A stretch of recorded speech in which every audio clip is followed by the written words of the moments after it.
Bonjour YouTube. Parce que oui, j'y pense enfin ce soir à appuyer sur le bouton d'enregistrement pour que ça parte en record et que je puisse uploader la VOD direct après. Les sous-titres ne marchent pas. Attends. Tous ceux qui m'étaient défendus. Est-ce que là ça marche? Pop pop pop, test. 1 2 1 2. Alors, mon micro marche. Alors, je te réponds juste après. C'est bon. C'est bon, il a mis un petit peu de temps. Bah écoute, ça va. J'ai été un peu éclaté cette semaine là. Du coup, ça a été compliqué les lives.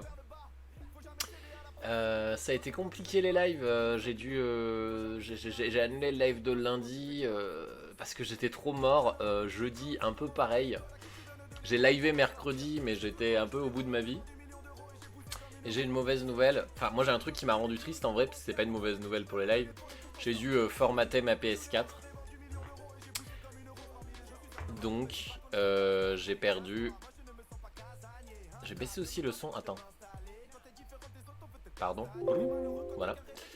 J'ai perdu 50 heures de jeu sur Persona 5. Donc là, j'ai recommencé doucement aujourd'hui en skippant toutes les cinématiques et tout, mais j'ai joué qu'une heure. Parce que j'aime pas du tout le premier donjon, il faut que je le passe. Voilà. Et donc en fait, j'avais une partie des trophées synchronisés, mais voilà, rien de sauvegardé car j'ai pas le PS Plus. Donc il va falloir que je recommence certains jeux. Je vais sûrement en profiter du coup pour me refaire genre RE8, pour vraiment faire World of Final Fantasy. Là j'ai recommencé Until Dawn aussi. Bon, ça c'est parce que de toute façon j'avais prévu de le faire. Voilà. Ça c'était un peu la mauvaise nouvelle. Surtout que j'ai acheté une clé USB parce que j'en avais pas. Pour essayer de réinstaller le système sans tout effacer et tout, et ça n'a pas marché. Donc ça a été un peu 10 balles foutu en l'air, mais en même temps maintenant j'ai une petite clé USB de 32 Go. Et en vrai ça fait longtemps que je devais en acheter une, donc voilà, maintenant je la mets, genre tous les mois je vais faire mes petites backups de PS4. Voilà, sinon écoute, ça va, hein, franchement les projets avancent bien. Avec la réouverture des bars et tout, je réfléchis, je sais pas si c'est le cas pour toi aussi.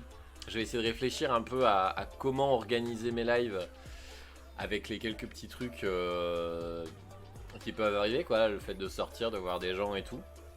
Pour l'instant, je n'ai aucun événement qui tombe sur les jours de live, donc ça va. Mais je sais que ça va arriver et que ça peut arriver, donc je vais essayer de voir pour arriver à les maintenir et tout, voilà. Bah, c'est pour ça que sur le Discord, du coup, j'ai aussi fait genre le... D'ailleurs, je vais le bouger.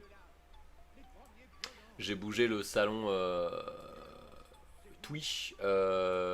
J'ai créé, pardon, le salon Twitch. Histoire d'arrêter de spammer le truc annonce des lives machin. Là, j'ai un vrai truc. Les gens peuvent répondre s'ils ont envie ou pas. C'est un peu plus simple de faire ce genre d'annonce. Voilà. Ouais, ça peut toujours servir. Bah, c'est vrai en plus, surtout que en vrai, j'ai un disque dur externe, mais qui est formaté pour mon Mac, qui fait 1 Tera et qui est quasiment rempli. Et du coup, en vrai, il faudrait que j'ai un deuxième disque dur pour ce PC là. Ça arrivera, je pense. Je pense que je m'en prendrai un moment. J'ai encore 10 euros de chèque culture Fnac. Je pense que je vais filer à la Fnac et claquer, voilà. Je prépare une soirée. Ah, c'est cool ça.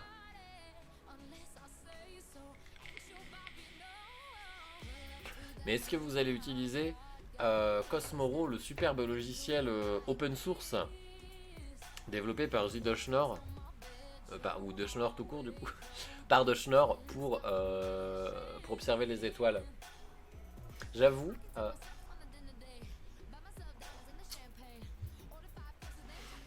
qu'à chaque fois je me dis tiens j'aimerais bien le tester, et en vrai comme je suis pas du tout dans l'astro et que j'y comprends rien, je me dis mais en vrai je le testerai, mais qu'est-ce que j'en fais derrière moi? Je peux juste dire bah j'ai compris comment ça marche. Ah bah ouais putain j'imagine.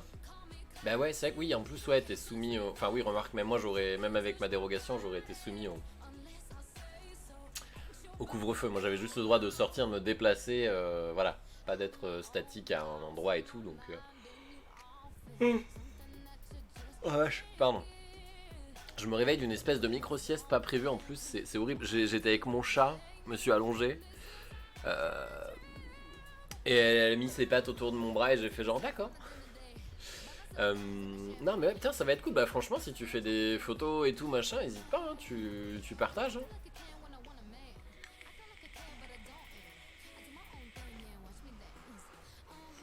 Tu partages parce que moi ça m'intéresse. J'aime bien voir.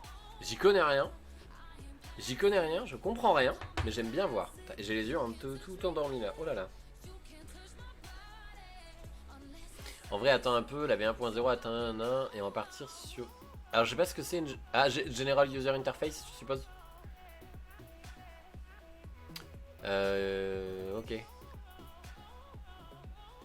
Ouais, mais je pense qu'un jour, je le testerai pour voir. Enfin, après, je pense que je le testerai perso pour moi comme ça parce que je sais que je suis pas versé dans l'astronomie comme toi. Donc, c'est vrai que du coup, moi, je vais surtout essayer de me dire tiens, comment ça marche et à quoi ça ressemble. Mais je sais que je vais pas dépasser voilà, a graphical user interface. Mais je sais que je vais pas partir plus loin que ça parce que vraiment, moi, je suis pas du tout observateur. C'est pas, enfin, j'ai pas trop le matos pour faire de l'astrophoto. Ouais, après. Je pense que même avec un smartphone, tu peux avoir des petits trucs aujourd'hui. T'as beaucoup de smartphones. Je pense que, je suis pas sûr, mais je pense que les options genre de light painting des smartphones. Après, il faut quand même un trépied pour bien le stabiliser. Tu peux obtenir des petits clichés pas trop dégueux. Parce que oui, en vrai, je sais que t'as des trépieds qui existent. Bah, t'en parlais à un moment qui s'adaptent à l'inclinaison de la Terre et tout, machin. Parce que ça, le faire à la main, c'est mission impossible. Euh, Mais je pense que pour des photos de quelques secondes, ça bouge pas assez, la Terre bouge pas assez vite pour ça. Et je pense que ouais, si tu le mets en...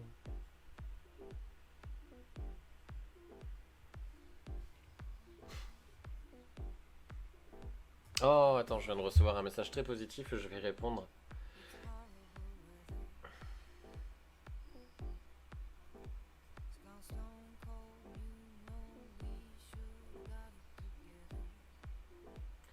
Hop là, voilà.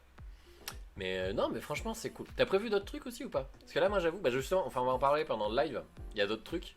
Moi, je sais que là, j'ai en juillet, hormis mes vacances, je vais avoir une petite semaine de vacances fin du mois. De toute façon, je referai l'annonce sur le. Bon, ça va, hein, tu sais, là pour l'instant, on est tous les deux. On papote encore un peu avant que je lance un peu le. Je vais essayer d'ouvrir un peu plus. Ouais, ça marche, ça marche. J'ai pas mis sur ton Discord. Eh ben, mais, fais-toi plaisir. C'est vrai que j'ai pas de truc astro. Bon, comme t'es vraiment le seul là-dedans, je vais pas encore créer de salon.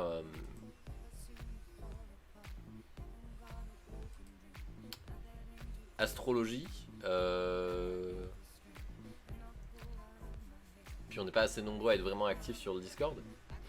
Mais ouais, non, hésite pas. Et ouais, je disais, enfin ouais, je sais que moi, voilà. Niveau sortie, c'est. Attends, putain, j'ai dit un truc, il doit y avoir trop de décalage, j'arrive pas à la comprendre, la blague. Mais euh...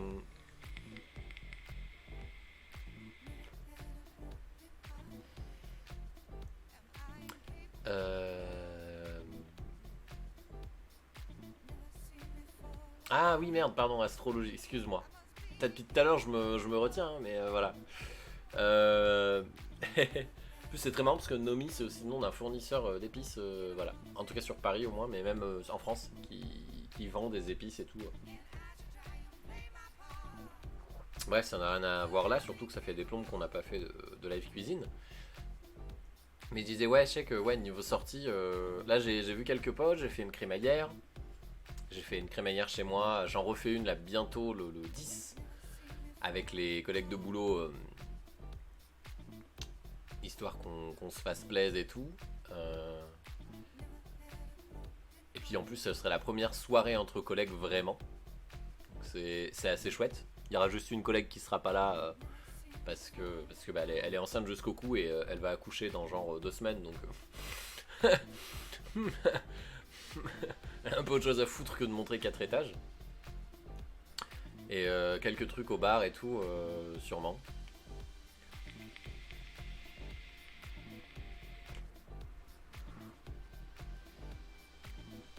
Mais on se fera. Et puis je pense qu'en plus pendant les vacances que j'aurai une petite semaine où je ferai pas de live du tout. Vu que j'aurai pas le. Enfin. J'aurai pas le matos en vrai. Je serai pas. Je pense que ça va être un peu compliqué.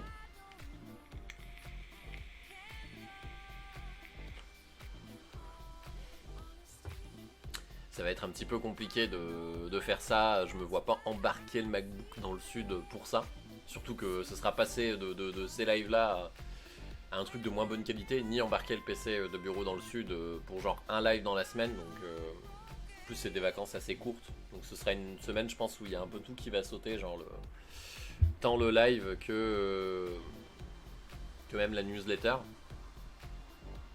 Que là je vais faire demain je pense. Là tu vois justement demain je devais peut-être aller à la Pride, mais j'aime pas y aller tout seul. Donc j'ai pas de compagnon de route cette année.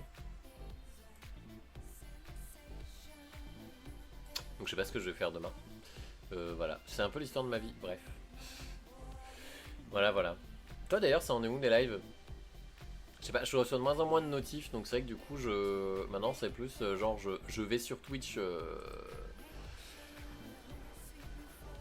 Je vais sur Twitch quand j'ai le temps ou quand j'y pense. Et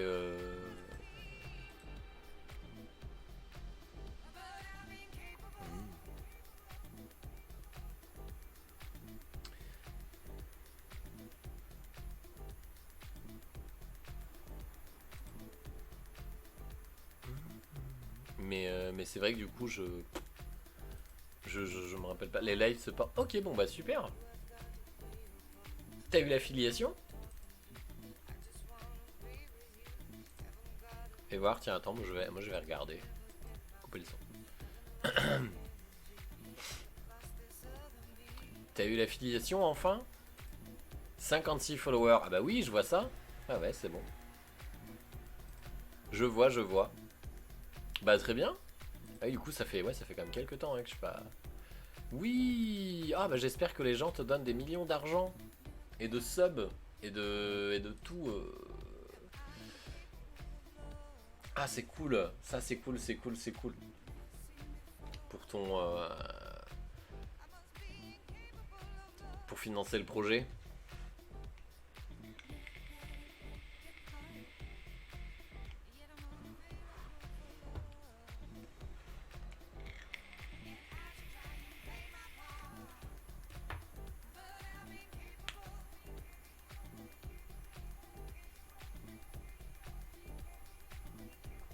Ah, ça va me permet. Ouais. Ah, tu verras, c'est cool quand on a le. Enfin, je pense que t'en as déjà eu du coup, mais moi je trouve ça toujours cool quand t'as les petits dons, t'as les petits subs, tu vois, t'as genre. Ah, c'est cool. Et puis après, tu vois chaque mois la petite cagnotte monter. Et puis à un moment, ils te font paf. Alors attention par contre à ne pas être pressé quand Twitch te fera un virement parce que quand tu auras atteint le plafond des 100$ sur un mois, ils mettent à peu près. Enfin, en tout cas, c'est le cas pour moi, mais j'ai l'impression que c'est le cas pour 2-3 autres potes quand t'es affilié. Tu vas.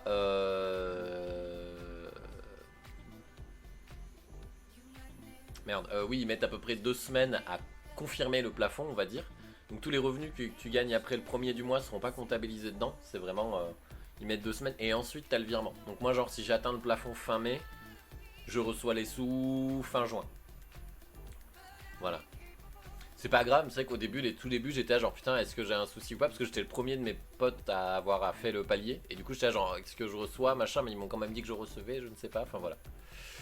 Voilà, voilà. Bon, allez, je vais préparer.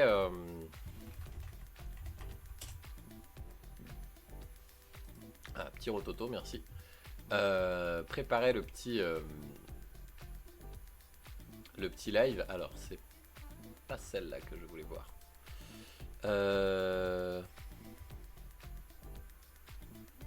C'était pas celle-là.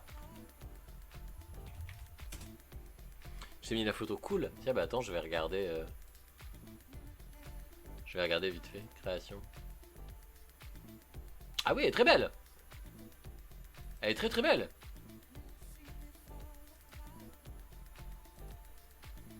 Je mets des petites emojis animés. Hop, voilà. Je profite de mon Discord Nitro pour l'instant.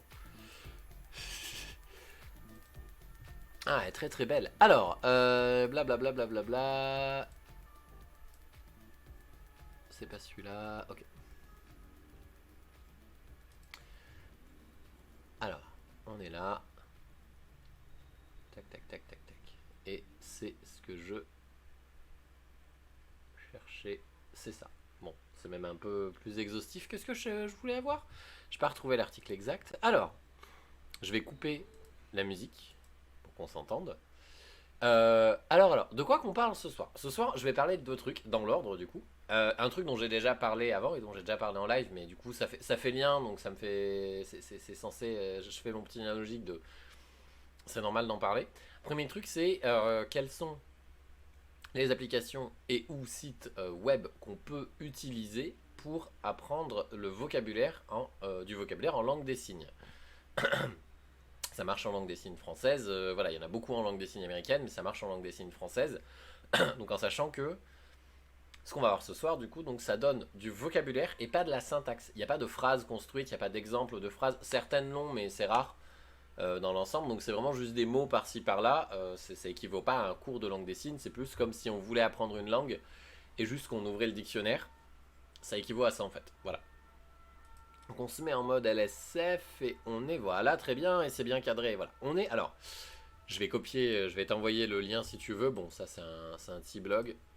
Paf. Franco Sourd. Franco Sourd qui liste un peu toutes les applications, enfin toutes, 10 applications mobiles, parce qu'il n'y en a pas non plus tant que ça. Il y en a, mais des corrects, il n'y en a pas tant que ça. Souvent en plus, le GUI est moche. T'as vu? T'as vu comme je retiens vite. Mais voilà, il parle de 10 applications mobiles pour apprendre la langue des signes. Euh, alors, il y a cette application, donc, alors, il la voilà, Spread Signs ou Spread the Signs. Euh... Lui, je l'avais utilisé un petit peu, je m'en sers très peu globalement. Spread the Signs, ce qui est bien, c'est qu'en fait, vous tapez un mot dans une langue, il vous le trouve, et ensuite, vous avez des gens qui l'ont signé dans plein de langues des signes à travers le monde. Donc ils mettent voilà, plus de 100 000 signes. Bon, c'est pas si énorme que ça au final. C'est très bien, mais c'est pas si énorme. Il y en a beaucoup en langue des signes américaine et langue des signes française, vu que c'est quand même les deux plus pratiquées, il me semble. Voilà, 17 langues des signes au total. En gros, alors voilà, c'est vrai que c'est. Enfin, on voit hein, là, je sais pas si on peut. Voilà, l'image, c'est moche. Hein. Ça ressemble, ça a un petit peu changé maintenant. Je crois que le design est orange, mais voilà, c'est à peu près moche comme ça. Bon, à la limite, on s'en fout. Voilà, vous avez des vidéos, vous pouvez passer. Vous avez des petits drapeaux en bas qui vous indiquent les nationalités et tout. Enfin voilà.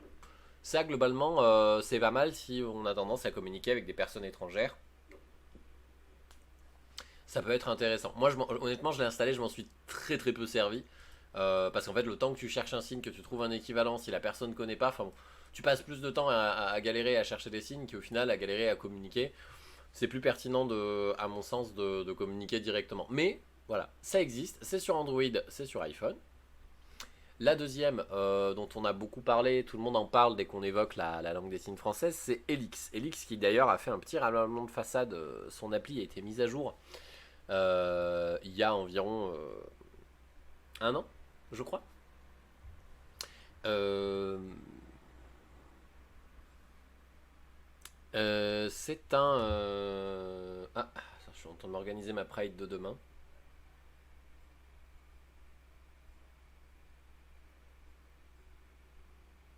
Hop.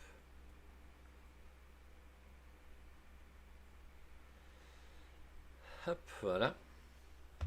Donc ouais, Elix, là on voit, voilà, on a un exemple, alors je vais cliquer, voilà, par exemple, tu as le mot, alors l'application n'est pas qu'au format paysage évidemment, mais tu cherches un mot, bah ça te met, voilà, donc ça fait comme un dictionnaire, voilà, ami, non masculin, personne avec laquelle on est lié d'amitié, et tu choisis, en fait, tu peux avoir la définition en langue des signes française, ou le ou les signes qui sont utilisés.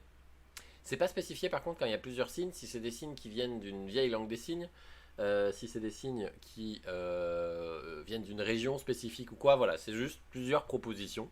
Des fois, il y a plusieurs fois le même signe aussi, je sais pas pourquoi, c'est voilà.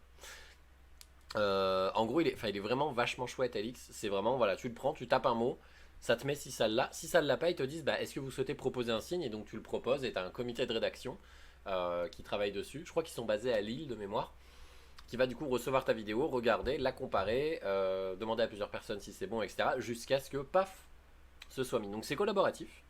Et en même temps, voilà, il y a quand même des gens qui contrôlent le contenu. Euh, Il est pas mal, voilà. Ils mettent 8000 définitions traduites en langue des signes française et plus de 6000 signes. Honnêtement, là c'était en 2013, je pense qu'il y en a beaucoup, beaucoup, beaucoup plus. Moi, c'est une appli que j'utilise de moins en moins. Mais voilà, si t'as envie d'apprendre à dire bonjour, machin, enfin, les vidéos est pas mal. Le seul reproche que je lui ferai, c'est qu'en fait, quand tu lances une vidéo sur Elix, si t'écoutes de la musique, ça coupe automatiquement ta musique. Ce que ne font pas toutes les applications. Bon, je pense que c'est une histoire de code et tout. Moi, je trouve ça un peu con parce qu'il n'y a pas de son en fait. Donc, je peux très bien écouter ma musique et regarder des signes dans le métro. Voilà. Et Elix a d'ailleurs une version web qu'on va regarder juste après. Marley Signs, alors ça c'est surtout connu aux États-Unis, voilà, c'est pour apprendre la langue des signes américaine. Pas grand chose à dire dessus, je l'ai jamais testé. Signes, celle-là je l'avais vu passer, elle est un peu vieillotte et pareil, ça vous montre deux trois trucs. En fait, voilà, là on descend après, voilà, sur des applis, donc process sérieux pour éviter que ça devienne n'importe quoi. Ouais, tout à fait. Ils en parlaient dans un documentaire de L'œil et la main, je crois qu'il s'appelle Des signes encore et toujours. Euh, mais ouais, non, c'est assez bien fichu et tout. Et tu peux avoir des gens comme toi et moi qui ont proposé des signes qui ont été validés, hein, mais ça prend du temps. C'est un peu dommage parce que du coup ça prend beaucoup de temps, mais en même temps, du coup, ça t'assure d'avoir un dictionnaire assez qualitatif. Pour les autres applis qui viennent derrière, bon, soit c'est des vieux trucs qui sont plus trop mis à jour, voilà. Quel signe, Parcours LSQ, bon, ouais, c'est pour la langue des signes québécoise. Ça, voilà. Même ça, Communica, il me semble pas que ça existe encore. Ah, de Baobab. Bon, Baby Sign. En gros, là, après, on est. En fait, les applis à retenir pour moi sur cet article, c'est les deux premières, c'est Spread the Sign et Elix. Et d'ailleurs, Elix, voilà, on va regarder, paf, on va aller sur Elix. Le dictionnaire vivant en langue des signes. Parce que le site web est quand même assez bien fichu. Alors, attends. Ouais, là, il va falloir que je. Paf, paf. Merde, c'est pas ça que je voulais faire. Voilà.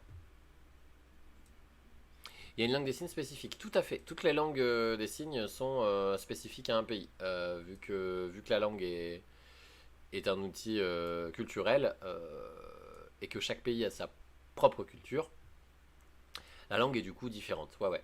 Au même titre que c'est différent en Belgique aussi, que tu as des différences de signes dans les régions selon les pays, au même titre que nous on a notre accent et certains mots. Comme le mot pour serpillière, on en a 20 000 en France, quoi. Ouais, ouais, ouais. Elle est différente, la LSQ. Mais là, on est sur Elix. Alors, c'est peut-être d'ailleurs un site que tu as déjà vu, parce que ça a l'air de s'être calmé. Ça me rassure un petit peu en même temps. Ça a l'air de s'être calmé, mais à une époque, j'aurais pensé que ce serait une langue similaire. Non, non. Après, il peut y avoir des choses qui sont proches, parce que justement les cultures sont proches. Mais comme en ASL, tu as aussi quelques mots de LSF qui sont dedans. Il y a des gens qui parlent de 40% de similitude. J'ai déjà vu ce chiffre évoqué effectivement, mais dès que tu cherches genre des études sur des comparaisons en langue des signes, il n'y a pas grand chose de très probant, à part genre on a mis 3 Français, 3 Américains, on les a vus signer, et genre oui, enfin c'est un panel très très réduit, donc il n'y a pas de vraie étude dessus. Il y a des signes qui sont suffisamment proches pour qu'on puisse à peu près les comprendre, mais ça reste très flou parce que tu as aussi des signes similaires qui n'ont pas le même sens. Enfin, tu vois, genre, tu as ce signe-là, par exemple, qui existe en American Sign Language et en français. Moi, en français, je le connais pour parler des frites, parce que, bah, du coup, voilà, c'est les patates qui s'entrecroisent. Et aux États-Unis, ça, c'est utilisé, du coup, pour le football américain, puisque, du coup, les joueurs se percutent en faisant une mêlée. Alors que French fries, je l'ai plus vu comme ça, où tu fais FF. Bon, c'est un détail. C'est comme je l'ai vu, ça veut pas dire qu'il y a que ça qui existe, attention. Mais, ouais, ouais, c'est selon l'histoire après aussi de chaque pays et de la langue des signes de chaque pays, il y a d'autres raisons qui font que ça varie. Euh, mais c'est pas grave. Oh, franchement, t'inquiète pas. Moi, au début, j'étais là genre ah bon, pourquoi j'ai posé la question que tout le monde pose. Pourquoi c'est pas universel? Et puis tout le monde te dit bah est-ce que le français c'est universel? Et t'es là genre hmm, c'est vrai. Voilà. Bon, c'est vrai que c'est une réponse qui est un peu violente en vrai, mais voilà. Il reste plus qu'à aller dire à un Américain qu'on veut manger du. Voilà, c'est ça.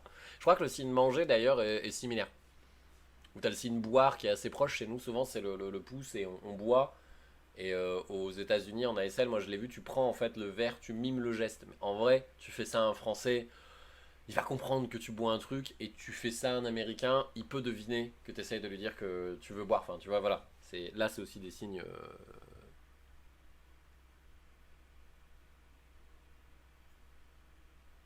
Iconique. Mon dieu, j'avais la collègue du boulot qui... Bon, pardon, je reparle après, parce que sinon je vais encore m'éparpiller. Si, quand même, anecdote très rigolote, et parenthèse parce que c'est marrant vu que t'es là, on vient de recevoir par mail une proposition pour être... ils cherchent une personne pour être référent sur un dossier unique informatique pour nos résidents. Et en fait, on s'est tous proposés sur, sur le truc, et j'ai été le premier, une autre collègue répond juste après, et un autre, du coup, on est en mode, le Highlander, c'est la personne qui... Voilà, qui, qui restera à la fin, qui sera référent, en sachant qu'il faut des compétences en informatique et que notre directeur a proposé à la seule personne de l'équipe qui vraiment galère beaucoup avec les ordinateurs. Voilà.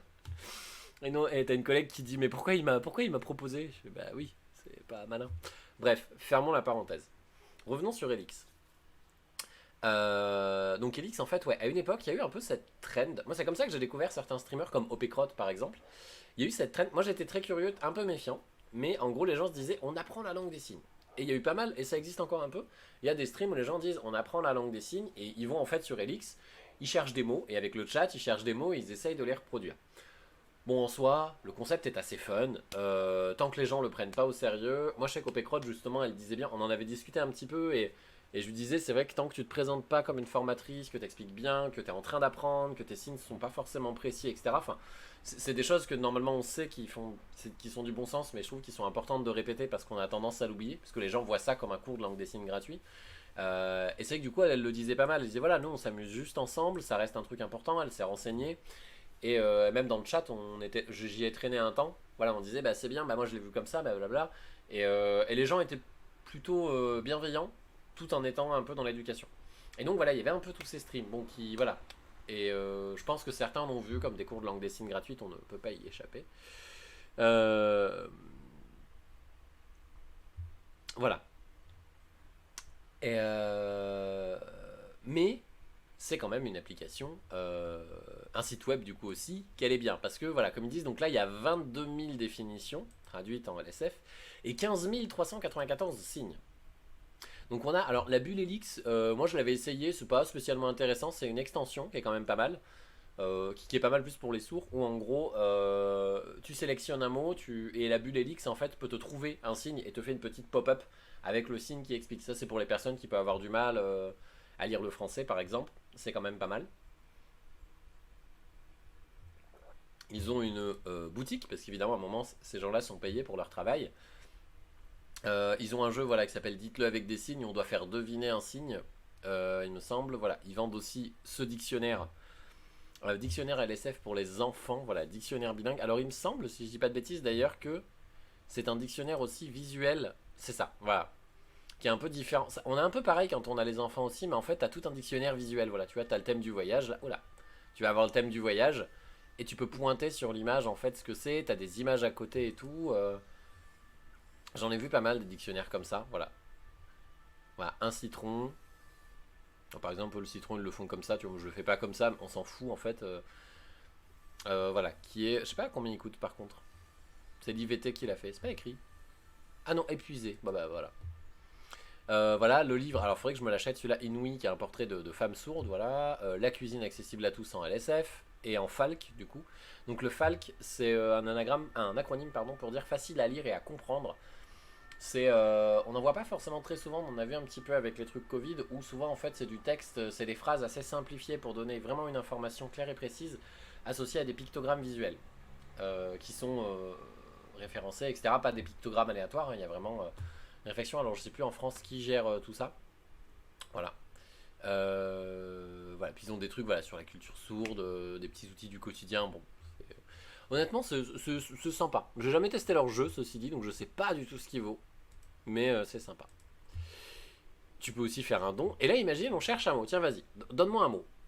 Parce que moi, j'en ai plein en tête, mais donne-moi un mot, tiens, qui t'intéresse. On va faire comme les streamers, voilà. On va chercher quelques mots, comme ça, tu vois aussi un peu le fonctionnement et tout. J'ai vu passer ça avec les attestations. Oui, voilà. Après, c'est bon, c'est vraiment spécifique aussi à un public qui a des difficultés de compréhension et tout, et faut pouvoir l'adapter. Tu peux pas forcément tout adapter en Falc, mais voilà. Alors, planète. Alors tiens, je peux te dire comment moi je le fais et voir ce qu'il y en est. Moi, souvent, la planète. Alors du coup, je vais le faire là. Normalement, c'est au niveau de la taille, mais du coup, moi, j'ai les deux mains qui simulent en fait le globe et qui tournent. Moi, je le fais comme ça. Est-ce qu'on veut planète jovienne, planète inférieure, planète extrasolaire? Donc on va voir planète. On va chercher. S'il me le suggère, c'est qu'il l'a dans le dictionnaire. Et donc là, tu vois, j'ai le choix entre la définition. Donc en gros, la définition, ça reprend ça. Corps céleste du système solaire décrivant une orbite elliptique autour du Soleil. Donc je clique. Et là, j'ai un mec qui me fait, voilà, tout ça. Qui me fait l'explication en langue des signes. Et le signe qu'ils ont, c'est... Ok, bon, c'était assez proche de celui que j'avais. Là, tu vois qu'ils en ont qu'un. Ah non, ils en ont plusieurs, voilà. Donc elle, voilà, elle te fait la planète comme ça. Moi, c'est vrai que je la faisais comme ça, mais... Et si on fait voir les autres signes... Non, il n'y en a qu'un seul, ok. Allez, vas-y, un autre mot. Un autre mot. Astronomie, je crois que je l'avais à une époque. Je crois que c'est le télescope, mais je suis pas sûr. Voilà, tu vois, elle fait... C'est un ballon, quoi. Et on voit qui a posté la vidéo. C'est Signe de Sens, c'est l'association qui est derrière le Dico Helix. Astronomie. Oh, non. Astronomie. Et ça, c'est très bien parce qu'à l'époque, avant qu'ils fassent leur refonte, cette suggestion-là, tu ne l'avais pas. Donc tu tapais tes mots. Donc on a la définition. Bon, on va se passer de la définition. Alors, est-ce qu'on a plusieurs signes? Là, tu vois, pareil, on n'en voit qu'un seul. Ça veut pas dire qu'il n'y en a pas plusieurs. Ça veut dire qu'il n'y en a qu'un seul qui a été validé par Helix. Je crois que c'est le télescope. C'est ça. Voilà. C'est un télescope. Voilà. Ah, c'est marrant parce qu'en plus, t'es vraiment tombé sur deux signes, mine de rien, assez iconiques. Enfin, je pense qu'on te fait le signe pour l'astronomie, tu comprends assez vite que la personne, elle aime regarder les étoiles, ou à la limite, c'est une longue vue, si t'as pas de contexte, mais tu peux deviner le truc. Et au pire, la personne regarde, te pointe les étoiles, le ciel et tout, voilà. Ouais, t'as une main comme ça, et l'autre, du coup, qui développe en fait la lunette. Mais du coup, comment il signe le télescope? Je dirais que c'est pareil. Est-ce qu'on a télescope? Je dirais que c'est pareil. Pour moi, en tout cas, j'utilisais le même signe quand je le faisais. Mais du coup, c'est le contexte qui te dit si c'est de l'astronomie ou du télescope. On va regarder. Télescope. Alors, c'est plus, ouais, là, j'ai l'impression que c'est une variante. Elle a les doigts comme ça au lieu de les avoir comme ça. Elle fait ça. Moi, je sais que quand j'en parlais, parce qu'on a déjà une connaissance signante, une personne que j'avais rencontrée en café signe, qui utilisait ce signe pour les deux. C'est le contexte qui détermine si tu parles de télescope. Tu vas dire, bah, si par exemple tu utilises le mot, tu dis, bah, moi j'utilise un télescope pour voir les étoiles, tu sais que c'est forcément télescope et que c'est pas astronomie. Par contre, si tu dis j'aime et que tu fais le signe, on va comprendre j'aime observer les étoiles, donc j'aime l'astronomie. Le contexte est une clé du coup. C'est un peu comme, qu'est-ce qu'on a comme mot similaire? Bah, comme le, enfin, du coup, c'est pas exactement ça, mais les mots qui se prononcent de la même manière. Par exemple, le mot vert en français, t'as le vert pour le vert de terre, t'as le vert pour la couleur, t'as le vert pour je vais vers, t'as le vert en vert, la matière du coup. T'as la matière et t'as aussi le vert en lui-même pour boire. C'est comme nous, voilà, quand on a un mot pour plusieurs sens, c'est ça. C'est le contexte qui va t'aider à déterminer de quoi tu parles. Je crois que j'avais vu des gens faire un truc avec les étoiles, parce que je crois que t'as les étoiles comme ça, t'as les étoiles comme ça, et je crois qu'il y avait un truc. Après, c'est vrai que je m'en sers pas non plus super souvent de ce signe, mais voilà. Et donc, tu vois, voilà, ce site en fait te permet de trouver, voilà, y compris par index alphabétique si t'as envie, voilà, pouf, des mots. Décibels, par exemple, voilà. dB décibels, là on voit, ah, il n'y a pas. Mais normalement, ah non, il n'y a même pas le. D'accord. Il n'y a que la définition. Autant pour moi. C'est dommage, Alix, ce que vous faites. Mais tu peux trouver, voilà, des. Yoruba, Yuyu, Yoga, Yacht Club, Yacht de plaisance. Ah, c'est qu'ils doivent juste avoir la définition à l'écrit. Mais enfin, tu vois, t'as plein de mots, t'as plein de mots qui sont présents. Donc, c'est pas un outil magique. Ah, un terme exact. Ah, c'est vachement un terme exact. Et si suggestions. Ah oui, Yachtman. Enfin voilà, c'est. Ouais, c'est assez utile quand tu. Voilà, moi je sais que j'utilisais beaucoup quand j'ai commencé à signer pour avoir un peu du vocabulaire lié à mon métier, parce que je devais signer dans mon métier, donc moi c'était le médico-social, hein, comment tu dis médicaments, comment tu parles de traitement, quand tu parles de traitement sur la durée, de traitement tous les lundis, tous les matins, des choses comme ça. Donc je l'utilisais, ça me permettait du coup de compenser un petit peu mon manque de vocabulaire. Et je pouvais aussi montrer, si je savais que je faisais mal le signe, je montrais ça à mes collègues ou aux personnes sourdes, et du coup elles avaient le signe, elles comprenaient ce que j'essayais de dire, enfin voilà. Franchement, je recommande. Voilà. Je recommande Elix, toujours, hein, comme je dis, on garde en tête que ce ne sont pas des cours de langue des signes. Ah mais c'est là, c'est sur mes cils que j'ai un caca. Mais ouais, ce ne sont pas des cours de langue des signes, c'est juste un apport en vocabulaire qui reste, attention, hein, c'est pas non plus une solution pour légitimer d'éventuelles erreurs ou quoi. Si un jour on vous dit tu signes mal machin, on peut toujours dire écoute, moi j'ai vu ça sur Elix. Voilà, alors il y a des gens qui n'aiment pas Elix, hein. Moi j'ai connu des sourds qui me disaient non mais c'est n'importe quoi, moi je l'ai vu de la part d'autres sourds. Tous les gens que vous voyez signer sur Elix, à quelques exceptions près, c'est des sourds et des sourdes. Mais c'est vrai que c'est quand même pas mal, ça permet de rassurer un petit peu parce qu'il y a vraiment des sourds qui sont là, il faut qu'on apprenne de la part des sourds et tout. Ce qui est quand même un peu mon avis. Mais du coup, ça vous donne un petit argument pour dire écoutez, voilà, moi j'ai utilisé Elix. Sur Elix, j'ai vu que c'était comme ça. D'ailleurs, Elix a voilà, Elix a son propre signe qui est fait comme ça. On a les doigts comme ça, et bon, pareil, c'est plus bas, mais on fait paf, paf, paf, paf, paf. Faut voir ça comme un dictionnaire, tout à fait. Oui, mais du coup, en fait, là, je pense que c'est lié au fait que comme on a difficilement accès aux cours, aux formations en langue des signes, on cherche un peu toutes les alternatives qu'on peut et on le prend un peu comme un cours. Alors qu'effectivement, voilà, il y a beaucoup de choses qu'on n'apprend pas. La culture sourde, on ne l'apprend pas via Elix, par exemple. On l'apprend via des créateurs, des créatrices, etc. Voilà. Voilà, voilà. Donc, pourquoi je parlais de cette appli? Pourquoi je parlais de cette appli? Parce que cet été, il y a un truc qui reprend. Alors, pour le coup, ça reprend à Paris. On peut créer son propre signe pour représenter. Alors, pour la création de signes, ça va dépendre. De manière générale, c'est comme dans toutes les langues, c'est le consensus, c'est l'usage qui finit par déterminer si un mot a tel sens ou pas. Donc c'est pareil pour les signes. Souvent les gens se regroupent un peu par catégorie. Genre si c'est du développement informatique, tu vas voir tous les devs informatiques qui vont réfléchir à des noms. On appelle ça des fois des noms signes, des noms signés. Qui vont y réfléchir et qui vont se dire ok, ça me paraît pertinent, pourquoi ce signe me paraît pertinent. L'association STIM Sourd, STIM plus loin sourd, fait des propositions par exemple de signes pour les matières scientifiques qui manquent cruellement de signes en langue des signes française parce qu'il n'y en a pas beaucoup qui ont accès à des études supérieures. Et donc en fait ce qu'ils font c'est qu'ils disent tiens, pour ce signe moi je te propose ça. Pourquoi? Parce que ça marche comme ça et blablabla. Et donc en fait moi ce signe il me rappelle tout ça et les gens en discutent. Il n'y a rien d'officiel. En fait, il y a une académie langue des signes française qui existe, mais ils le disent eux-mêmes. Ils disent en fait, nous, on n'est pas là pour contrôler quoi que ce soit ou dire que tel ou tel signe est bon. On est plus là pour essayer d'en suivre l'évolution et d'en faire un inventaire. C'est tout. On veut savoir comment ça marche et on veut. Voilà. Donc, pour un logiciel, alors c'est vrai que je crois pas que je connaisse de nom de logiciel informatique, de nom de jeux vidéo, oui. Mais logiciel informatique, je pense pas. Ce qui peut se passer souvent, c'est que du coup, pour le logiciel, bah, le développeur, s'il est sourd ou s'il connaît des sourds, il va en discuter. Ouais, c'est ça. C'est exactement ça. Il va en discuter avec d'autres sourds, d'autres sourdes, avec les créateurs et créatrices du logiciel. T'avais par exemple OneGeek, qui est donc une association. Ils font des lives uniquement en langue des signes, c'est que des sourds qui jouent à des jeux vidéo.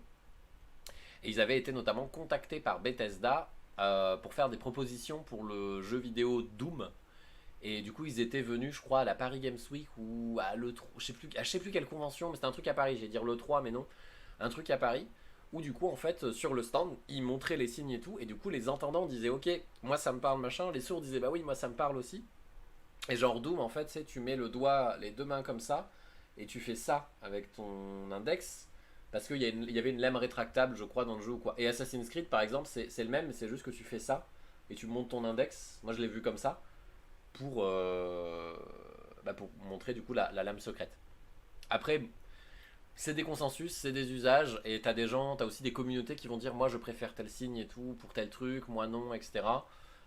Windows, je sais que par exemple, moi je connais pas le. Enfin, moi je fais fenêtre, je dis fenêtre, mais en vrai, est-ce que c'est ça? Je suis pas sûr.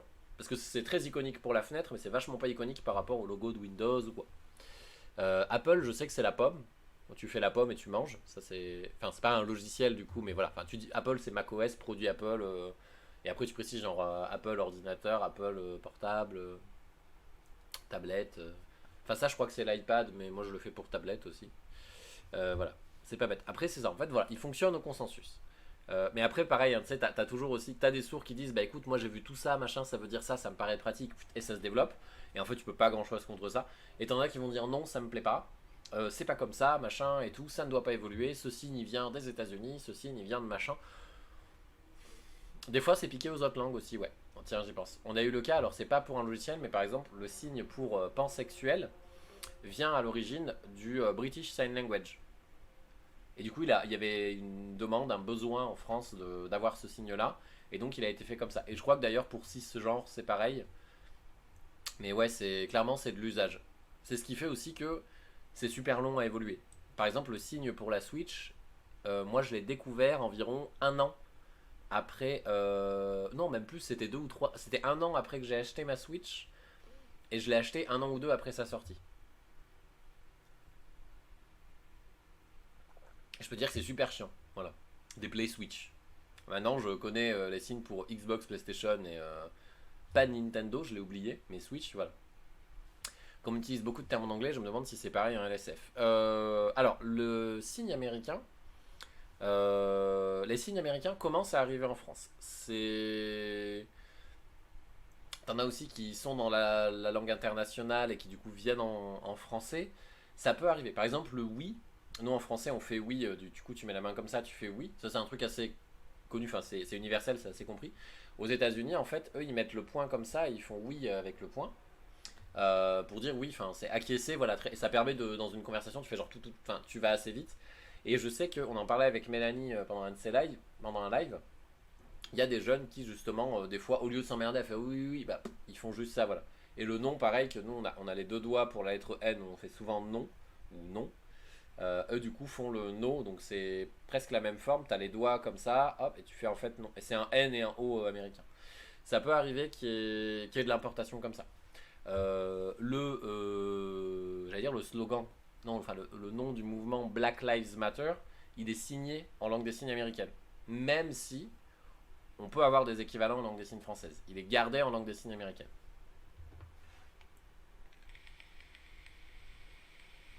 Comme quand on dit yes. Ouais, c'est ça en fait. Voilà. C'est juste qu'à force de rencontres, à force d'échanges, etc., bah, au bout d'un moment, forcément, ça s'entremêle, ça vient et ça part. Et, enfin,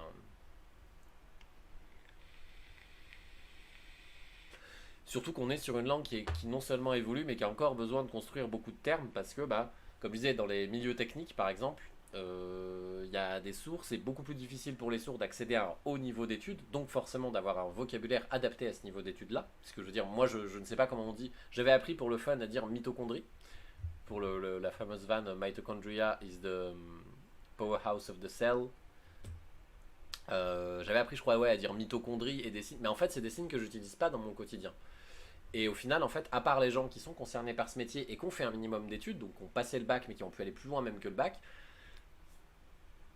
il n'y a pas beaucoup de recherche là-dedans, il n'y a pas assez de nécessité, donc du coup les gens ils se démerdent comme ils peuvent et donc ça se répand très lentement et il faut beaucoup de temps avant que ces mots-là soient connus par des sourds. Et puis il faut pouvoir les expliquer, etc. Je vais faire un sondage. Ah ouais, bah oui. Oh. Après tu me diras, c'est comme dans le milieu du jeu vidéo, hein. Les termes qu'on a quand on joue, voilà, le clutch par exemple. Je pense au clutch, au speedrun, les speedruns ou tous les trucs, voilà, speedrun 90%, no glitch. Enfin, on est sur des trucs. On est sur des termes anglais. Après, en général, c'est juste que, effectivement, pareil, c'est l'usage. Tu prends l'habitude et en fait, tout le monde l'utilise et en fait, tout le monde le comprend. Et des fois, c'est plus simple d'utiliser un mot dans une langue étrangère que dans ta langue parce qu'il n'y a pas de véritable équivalent et plutôt que de te faire chier à faire une grosse traduction, des fois, c'est plus simple de faire ça. Donc ouais, ouais, ouais. Je vais juste me remplir. Ouais. Oh la vache, je l'ai pas contrôlé ce bâillement là. Je me micro-remplis mon verre avant de passer à la suite. Mais après, si t'as plein de questions, vas-y, hein, t'inquiète. Hein, là, moi, ça me dérange pas de faire des petites parenthèses pour des petites pauses. Parce qu'en plus, c'est souvent des lives courts, les lives LSF. Des petites pauses pour en parler. Mais je reviens.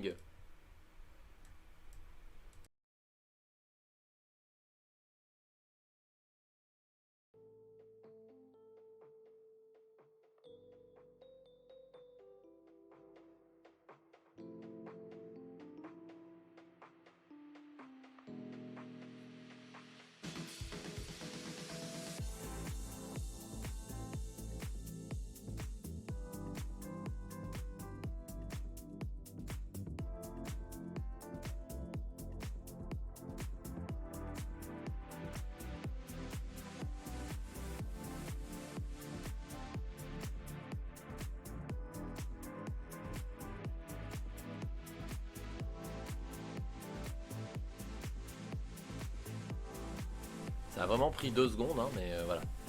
C'était important à faire. C'était important à faire. Ah bah cool, si tu fais ton sondage, écoute, je suis curieux, tiens. Tu me partageras les résultats si tu les as avant la fin du live. Enfin, si tu veux bien. J'ai tout qui est en train de tomber. En fait, mon bureau, je devrais le mettre un peu plus près du mur. J'ai mon hub USB Sabrent qui est en train de se péter la gueule. Bref. Non, en vrai, je vais couper la musique. J'ai du mal à parler quand j'ai la musique dans les oreilles. Là. Quoique. Attends, on va faire un truc. Si, c'est bon. Si, je peux faire avec, allez. Parce que c'est plus sympa quand vous avez des gens, je trouve. C'est plus sympa quand vous avez des gens qui parlent avec de la musique. Donc, pourquoi je montrais ça et ce genre d'appli alors, c'est vrai que c'est con parce que tu es peut-être un peu moins concerné, mais je pense que ça doit exister quand même par chez toi. À Paris, l'année dernière, et il y a 2 ans, il y a un truc qui s'est lancé, donc qui vient à l'origine des États-Unis. Enfin, le concept en lui-même, bon, il existe en France depuis longtemps, mais aussi bien organisé, voilà, c'est les States. Ça s'appelle Meetup Sign. Alors, je sais plus s'ils ont un site web, je suis pas sûr. Je crois qu'on va aller sur leur.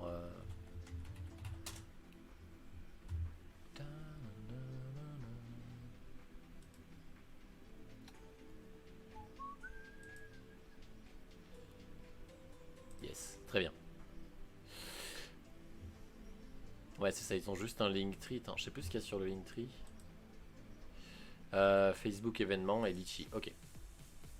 Meetup Sign, voilà, juste pour le plaisir, machin. Qu'est-ce que c'est?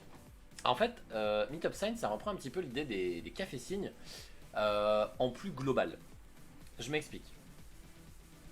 Les cafés-signes, j'en ai déjà parlé, en fait, on appelle ça comme ça parce qu'en gros, c'est des personnes signantes, sourdes, entendantes, confirmées et débutantes, qui se retrouvent dans des cafés, par petits groupes, souvent c'est une 15-20 personnes. À Paris, on en a pas mal, on en a presque 2 ou 3 par arrondissement, limite, voilà. Si tu veux suivre. Alors, tu peux pas poster de lien, malheureusement. J'ai bloqué les liens. Désolé. Tu peux me l'envoyer sur Twitter ou Discord en MP si tu veux. C'est pas grave. Mais ça va parce qu'à une époque, j'avais un bot genre qui bannait les gens qui essayaient de faire ça en 2 secondes. Et toi, t'es genre, oh non, il savait pas.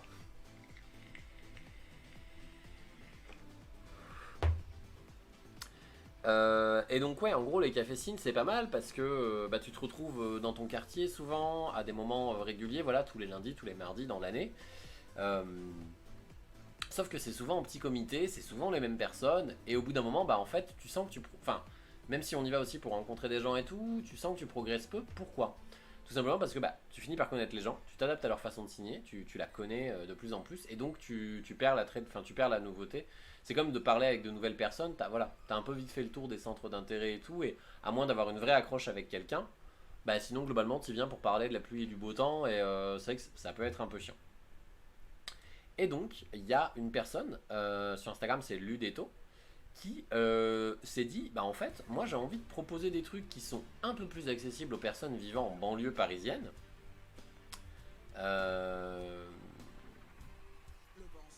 Qui sont un peu plus accessibles aux personnes vivant en banlieue parisienne, qui sont toujours gratuits, enfin, tu payes quand même les consos évidemment, mais voilà, qui sont accessibles gratuitement. Pour que plus de sourds et tout puissent se rencontrer, parce que comme ça, bah, ceux qui sont de Paris, bah, ils vont juste en proche banlieue, et ceux qui sont de banlieue, même un peu lointaine, ont plus de chances de venir. Et en gros, il a créé Meetup Sign.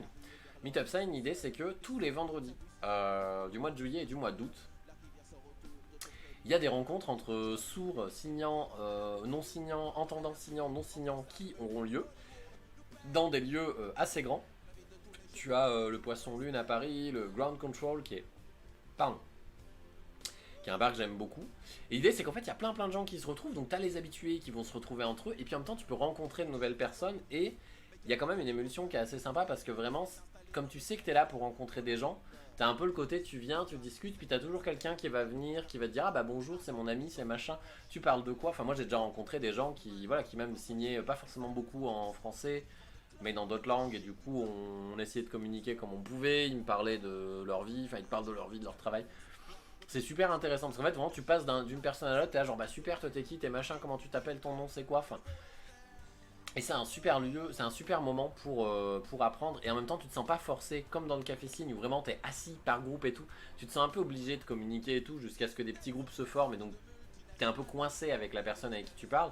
Là, c'est plus, tu peux parler, puis à un moment dire, bah en fait, tiens, tu sais quoi, enfin voilà, moi je sais pas, je suis fatigué ou quoi, c'était trop cool, tu sais qu'il y a plein d'autres gens, tiens, bah je vais aller boire un coup, je vais m'asseoir avec mes copains, on va rediscuter peut-être à l'oral parce que, voilà, j'ai pas l'habitude de signer, des choses comme ça.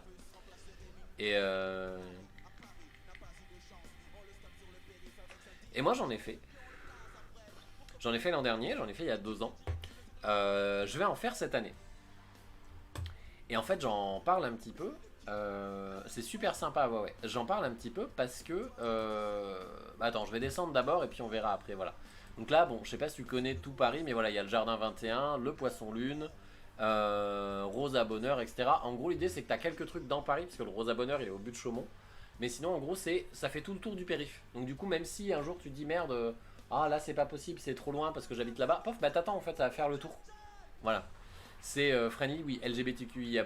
En fait, c'est un espace assez safe qui a lieu dans un bar et le bar fait ses événements à côté, machin et tout, mais voilà.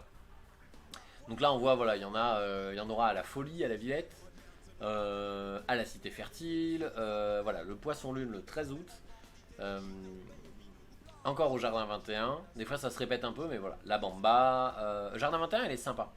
J'y étais allé, j'aime beaucoup. Cargo Container, ça je connais pas du tout. Le Rosa Bonheur Porto Jaune qui est très très chouette. Le Wonderland. Aux notes. Les notes, pareil, je connais que de nom. Voilà. Saison 3. Et ouais, moi je trouve ça vraiment vraiment cool parce que t'as de tous les âges aussi qui y vont. T'as des vieux, t'as des jeunes. Enfin, voilà. T'as un peu tout le monde. Donc, ils ont un Facebook pour leurs événements. Alors, si ça enfin, je le mets quand même. On sait jamais. Voilà. Je sais pas après si tu seras sur Paris dans ces périodes-là ou pas. Et sur leur Linktree, on peut aussi, en fait, comme c'est organisé bénévolement, en fait, le gars organise ça. Je sais pas s'il contacte les bars à chaque fois, mais en fait, il a mis un litchi qui permet, en fait, si on aime bien, en gros, lui, son truc, c'est de dire, moi, je veux pas générer d'argent avec les Meetup Side. C'est devenu une asso, il me semble, mais c'est genre, voilà, je veux pas et tout. Vous aimez bien ce qu'on fait, eh ben, on va donner de l'argent. Et donc, à une époque, il y avait eu voilà, c'est ça en fait. Il y avait eu quelqu'un qui avait fait une collecte de remerciements pour le créateur, qui a refusé l'argent, qui a refusé l'argent et qui avait donné du coup l'argent à la FSCS, qui est donc l'association Femmes Sourdes Citoyennes et Solidaires, qui se bat pour les droits des femmes sourdes, pour leur reconnaissance, contre les violences aussi effectuées sur les femmes sourdes, enfin voilà, un peu de tout ça. Et donc là en fait il refait une collecte pour la Fédération Nationale des Sourds de France. En gros, son idée c'est de dire j'ai pas du tout prévu d'aller sur Paris, voilà. Bah, après, ce sera que juillet-août, ça par contre. Voilà. Ce qui est un peu dommage, mais en même temps, je peux comprendre parce que le gars, en fait, il est là à tous les événements, il vient voir tout le monde, il te demande comment ça se passe, comment t'as connu le truc. Enfin, il est et il bosse à côté, il bosse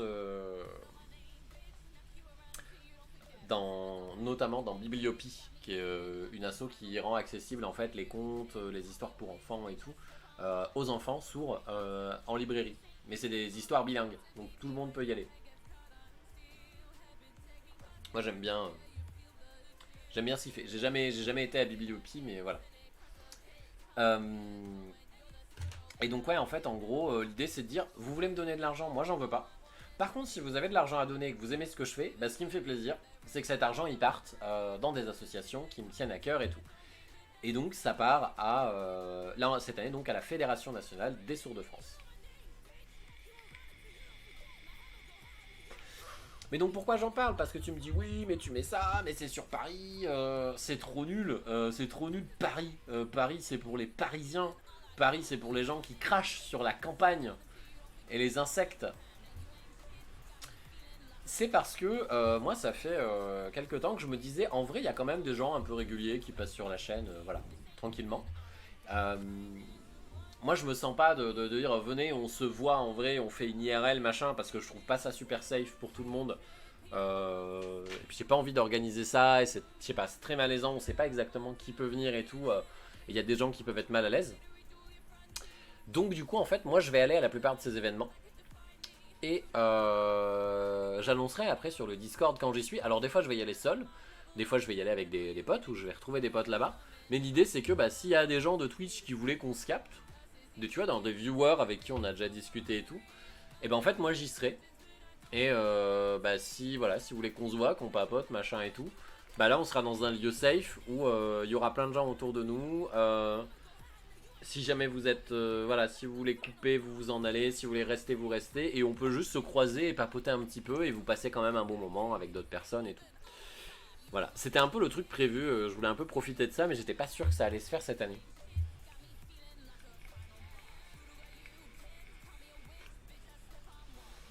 Donc j'en parlerai sur le channel LSF aussi, langue des signes et culture sourde, mais voilà, l'idée c'est ça, c'est que moi je sais que j'y vais, je vais voir des gens, je vais y aller comme je disais avec des, voilà, avec des potes et tout. Donc je vais être content, je vais pouvoir reprendre un peu aussi la langue des signes.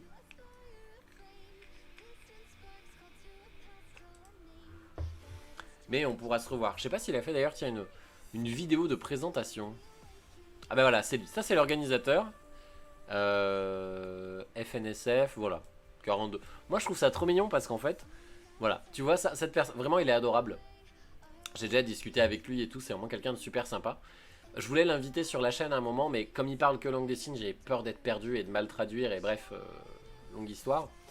Et je trouve ça trop mignon parce que n'importe qui aurait dit oui, 42 euros, c'est ridicule, machin. Et lui, là, genre, non, enfin, vous avez donné 42 euros, c'est cool, on les donne à la FNSF, merci beaucoup. Il est vraiment, voilà. Bon, là, c'est quand il présentait la saison 2, du coup.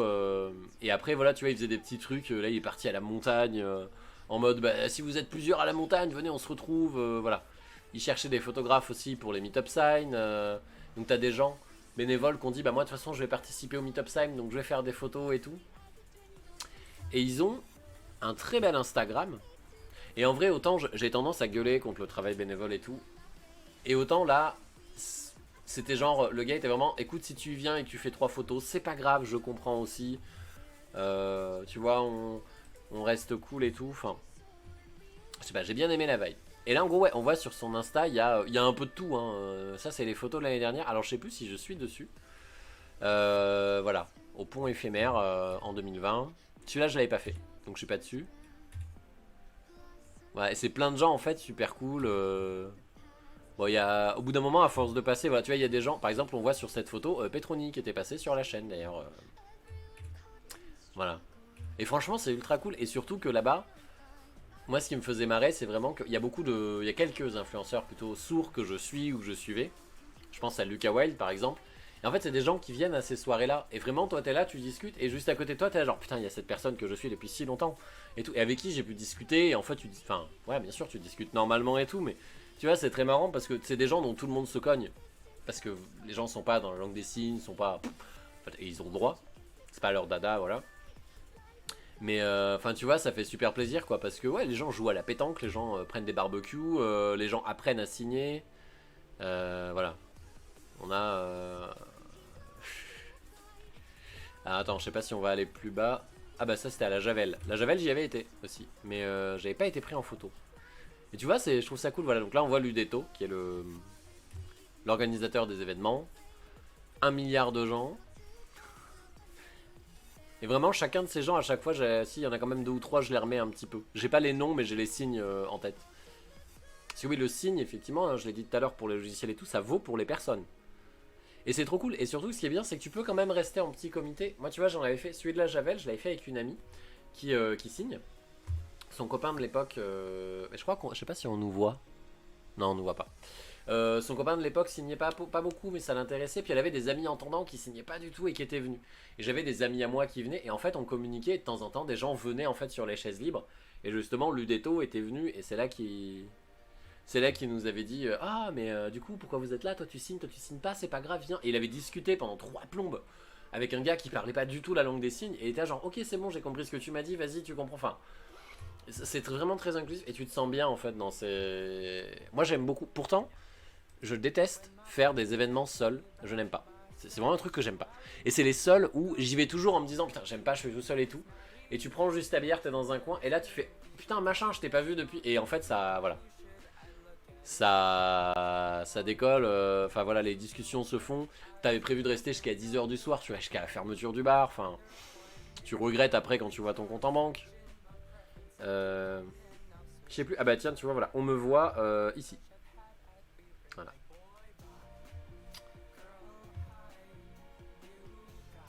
Petite photo Instagram, ceci dit. À l'époque. Et c'est marrant parce que j'ai exactement le même t-shirt. J'ai pas changé de t-shirt depuis plus d'un an.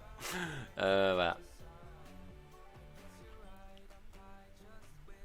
Donc c'est non non c'est super cool et convivial et en plus même pour les photos tu vois il est gentil parce qu'il vient te voir et dit je peux faire une photo c'est pour l'Instagram et c'est déjà arrivé que dans un groupe t'as quelqu'un qui dise moi je me sens pas et que les autres disent oui il dit bah du coup est-ce que c'est possible juste comme ça tu te mets sur le côté au moins je t'ai pas dans la photo je fais une photo des autres enfin tu vois il y a pas de truc dans je te fais des photos en zoom zoom et je les poste non c'est je te demande et après il te tag en plus sur la photo enfin il est. Ah bah là on a, voilà, tiens, sur par exemple on parlait de gens un peu influenceurs et tout, là on a Adrien Allright, qui est un influenceur sourd LGBT.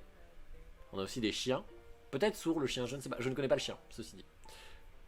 Et ça, lui alors pareil, tu vois, lui j'ai complètement oublié son nom et son nom en langue des signes, et pourtant je l'ai connu à une époque. Enfin voilà, non franchement c'est cool, ça a pris de l'ampleur, et t'as vraiment. Euh, Vraiment beaucoup de gens. Je crois que j'étais aussi sur ces photos-là. Ça, c'est c'est vers Montreuil. Enfin, c'est au bois de Vincennes, exactement. Paris 14. Ah bah voilà, Lucas Wilde, Winona. Je sais plus. Enfin voilà, t'as 20 000 personnes qui viennent. De tous horizons. Ouais, le t-shirt.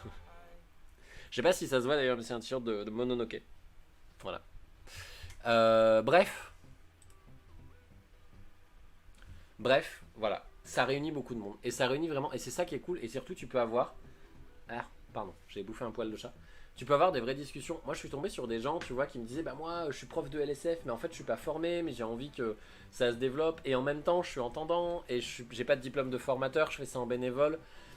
Est-ce que il faut le faire? Est-ce qu'il faut pas le faire? Et du coup, en fait, au lieu de te faire agresser, t'arrives, les gens te disent bah écoute, vas-y, explique-moi le projet. Viens, je vais te donner mon avis, je vais te dire ce que j'en pense. Tu crées plein de trucs. On a parlé de transidentité, de lutte des sourds. Tu peux arriver à parler de beaucoup de choses. Voilà. Bon, après, j'avoue qu'en général, à minuit, 1h du matin, j'étais genre le bar il ferme. Je vais rentrer. Je suis mort.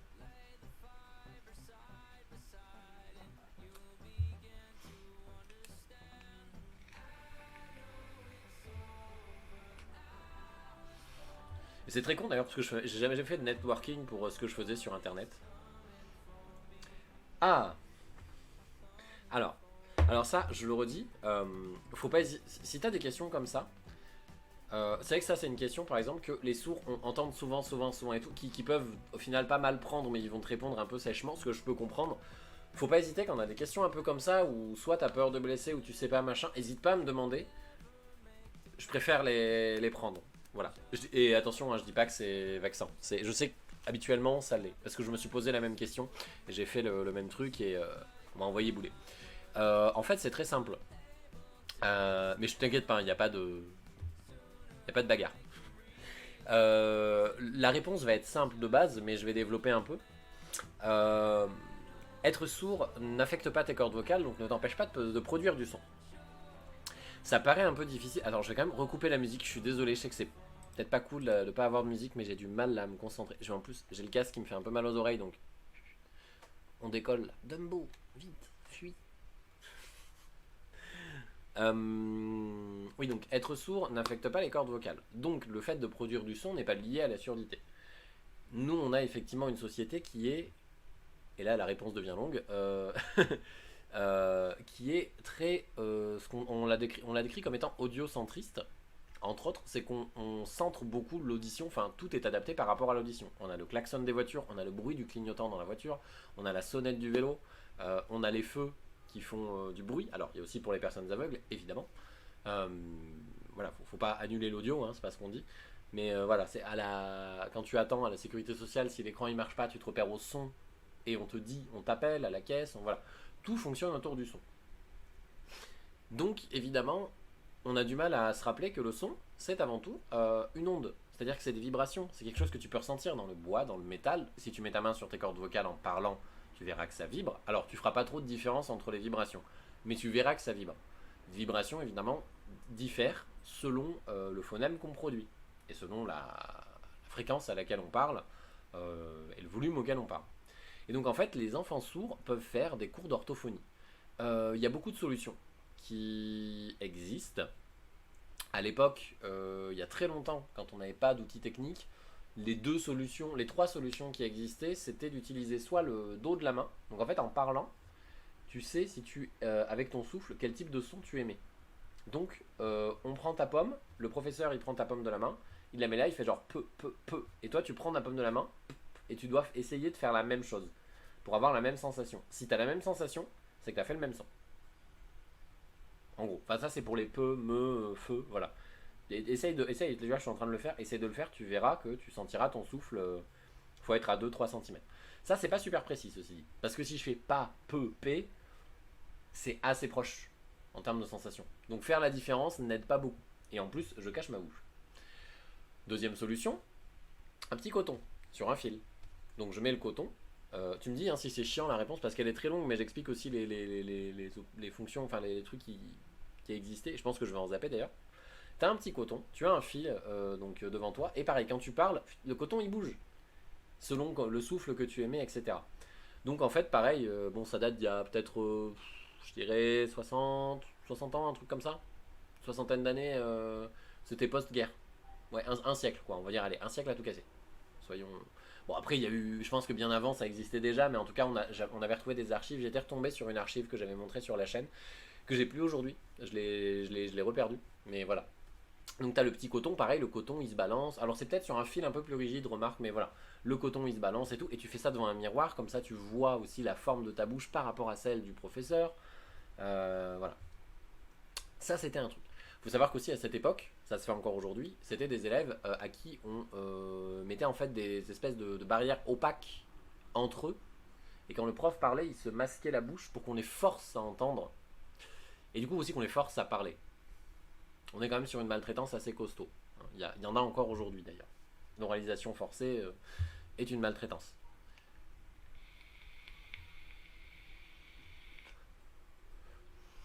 Donc bon, là, voilà, là on a des vieilles techniques. On a aussi donc la technique de je mets ma main là et je sais quel son fait quoi. Donc A, I, O, E, machin. Il y a des sourds qui peuvent faire ça. J'avais un sourd par exemple que j'accompagnais qui avait voulu apprendre à dire mon prénom. Et du coup, il m'a dit c'est ça, machin. Donc je prends sa main, je la mets sur mes cordes vocales, je dis mon prénom. Je dis 2-3 fois. Et donc lui, il prend sa main, il remet sur ses cordes vocales, enfin sur sa gorge, du coup, exactement. Sinon, ça fait mal, je pense. Et du coup, il reproduit en me disant est-ce que là c'est bon, est-ce que là c'est bon. Voilà.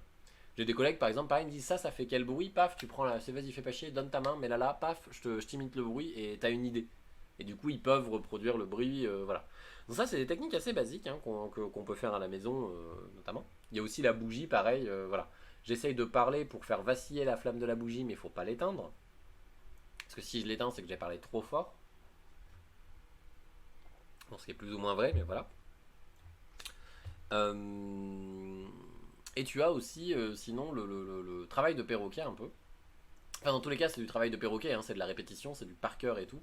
Et c'est de l'entraînement et c'est fatigant parce qu'en plus tu n'entends pas ta voix donc tu dois contrôler un volume que tu ne connais pas. Moi j'ai connu des sourds qui oralisaient, genre notamment un qui choisissait de parler très très faiblement. C'est son choix, voilà. Mais du coup il chuchote. Quand il parlait ça s'entendait comme ça. Ce qui est pas grave. Globalement au travail on s'en sortait très bien et tout. Et surtout au début moi ça m'aidait beaucoup parce que je ne parlais pas la langue des signes correctement. Mais c'est vrai que j'ai déjà vu dans des milieux bruyants et je savais qu'il parlait donc par habitude je vais pas lui en vouloir. Et du coup, en fait, je voyais qu'il articulait plus. Et je lui disais, je suis désolé, il va falloir que tu m'épelles. Je vais pas m'approcher parce qu'il y a du bruit, ça va être chiant.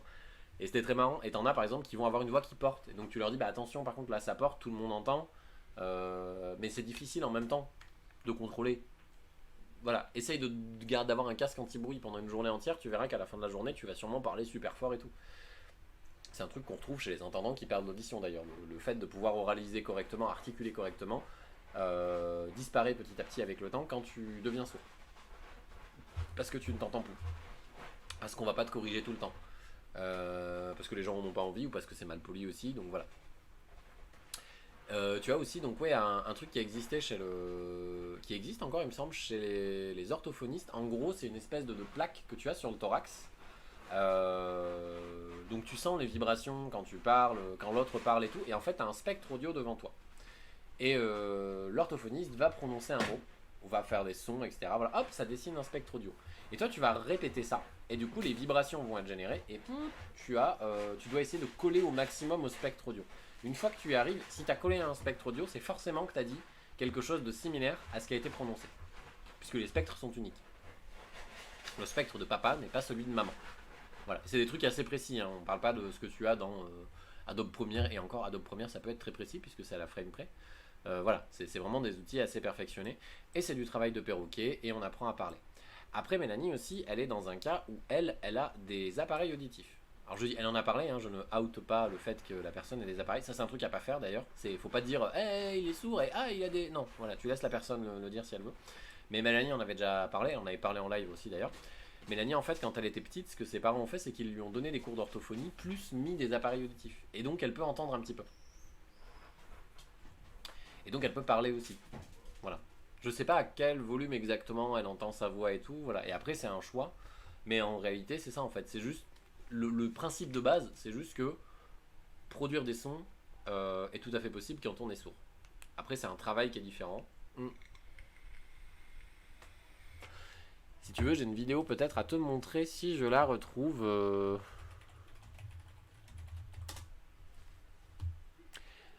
Virginie Delalande. C'est ça. Est-ce que tu as 10 minutes devant toi?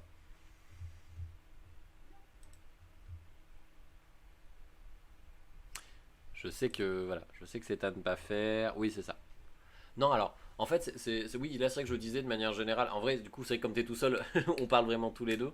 En pratique, c'est juste que des fois, on a l'impression que qu'on veut juste aider, tu vois, genre, mais elle a des appareils, mais voilà. Et en fait, non, c'est vrai qu'on n'aide pas. Alors, attends, j'ai pas l'impression. C'est pas exactement la vidéo que je cherchais.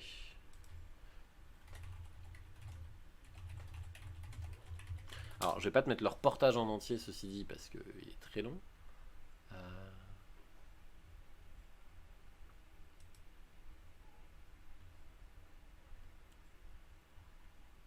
Bon, ça, c'est son TEDx. On va juste se faire la vidéo que j'ai trouvée sur YouTube. C'est pas grave. Elle expliquera très très bien aussi. J'avais vu. Alors, attends, paf.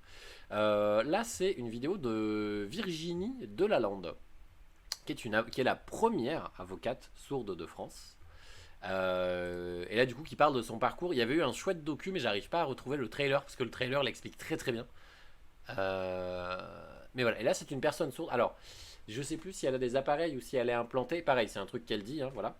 Voilà. Première historiquement en France, oui. Voilà. Elle n'est plus avocate aujourd'hui. Elle a arrêté. Mais voilà, tiens, allez, c'est parti. Les personnes qui me connaissent pas la première fois, qui me prennent pour une étrangère, d'autres qui me parlent anglais, ça ne va pas traiter, ça peut énerver.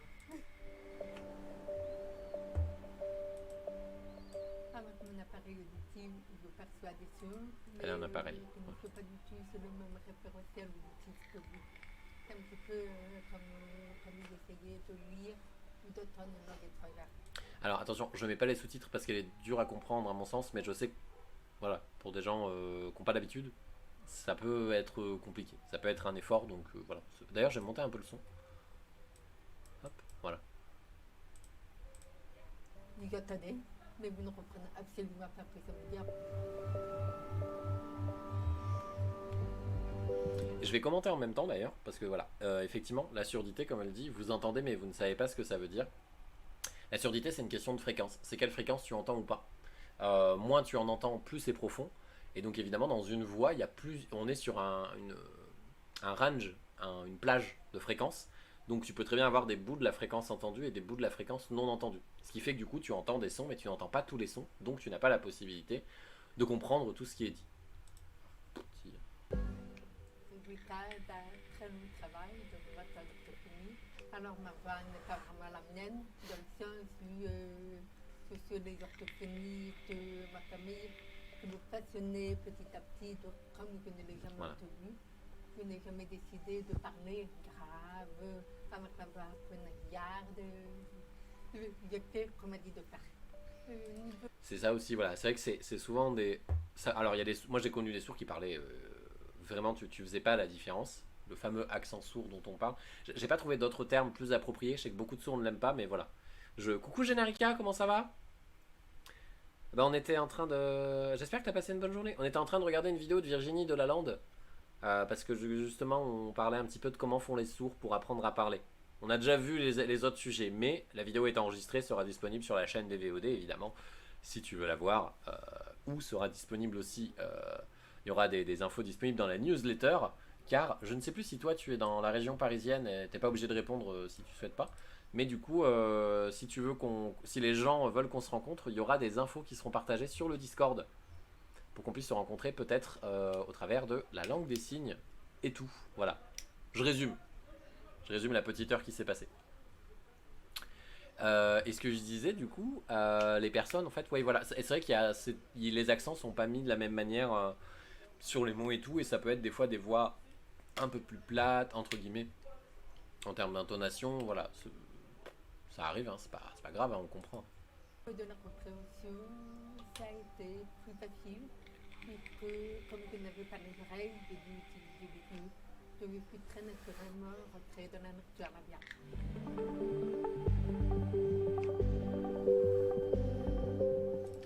Oui, bon, alors voilà, tu vois, de Schnorr, du coup, ça corrige un peu ce que je disais. J'ai le stream. Ah bon? Alors attendez. Moi, chez moi, ça va. 30 FPS, pas de perte. Ça va sur mon retour. Actualise la page, peut-être. Je vais faire un speed test. Attendez, très très rapide. On va se le faire ensemble, comme ça vous voyez. On va juste faire un speed test. Vérifier qu'il n'y a pas de problème de connexion. Mais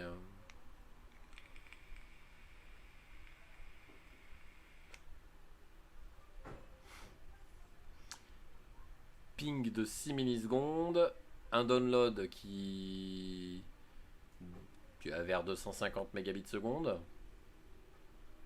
Mais un upload qui est à...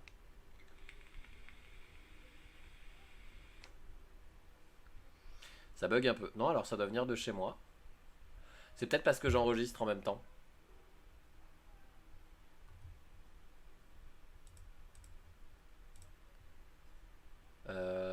Écoutez, là ça m'a l'air ok. Je vais baisser la qualité de la vidéo ici de France TV. On va le mettre en 480p. Est-ce que ça va mieux déjà? Je sais pas. Après, quel est le bug? Est-ce que c'est juste le son qui déconne? Est-ce que ça fait pause? Est-ce que...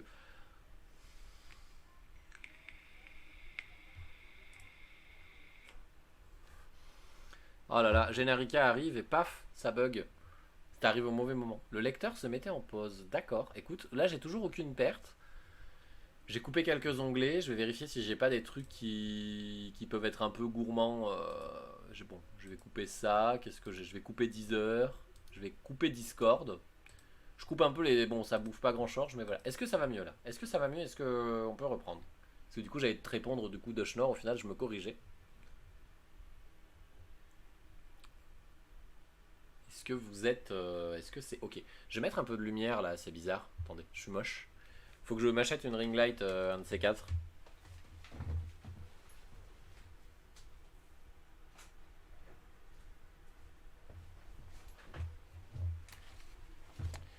Voilà. Mais non, j'ai pas dit que c'était toi, justement, j'étais un peu deg, genre t'arrives au moment où ça bug, tu sais.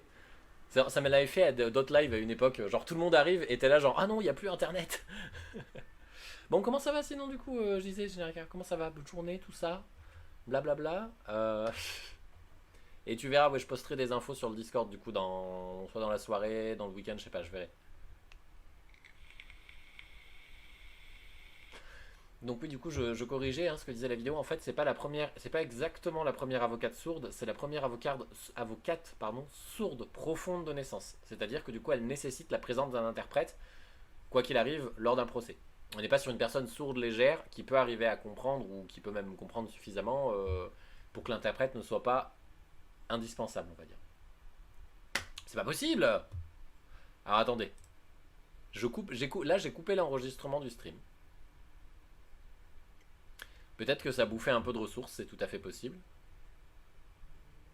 Ceci étant, je vais pas pouvoir faire beaucoup plus parce que là, les seuls logiciels que j'ai ouverts, c'est vraiment les trucs de stream. Est-ce que c'est mon... Je sais pas, mon CPU qui surchauffe?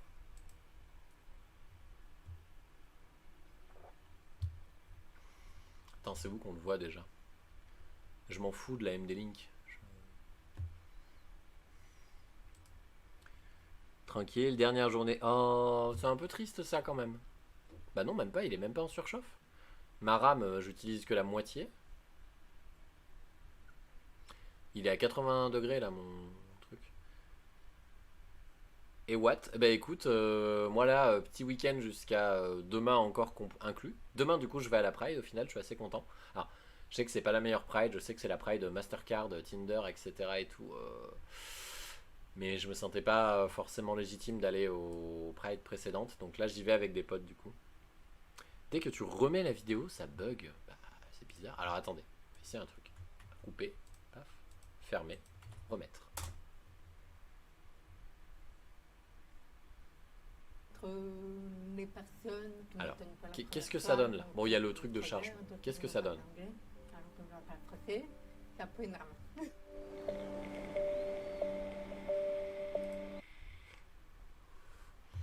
C'est quand même super chelou.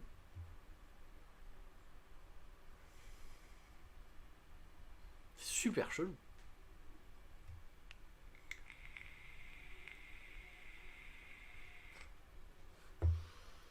Ma PS4 est plus allumée. J'ai mon téléphone, j'ai mon MacBook sur le Wi-Fi, mais enfin il télécharge que dalle quoi.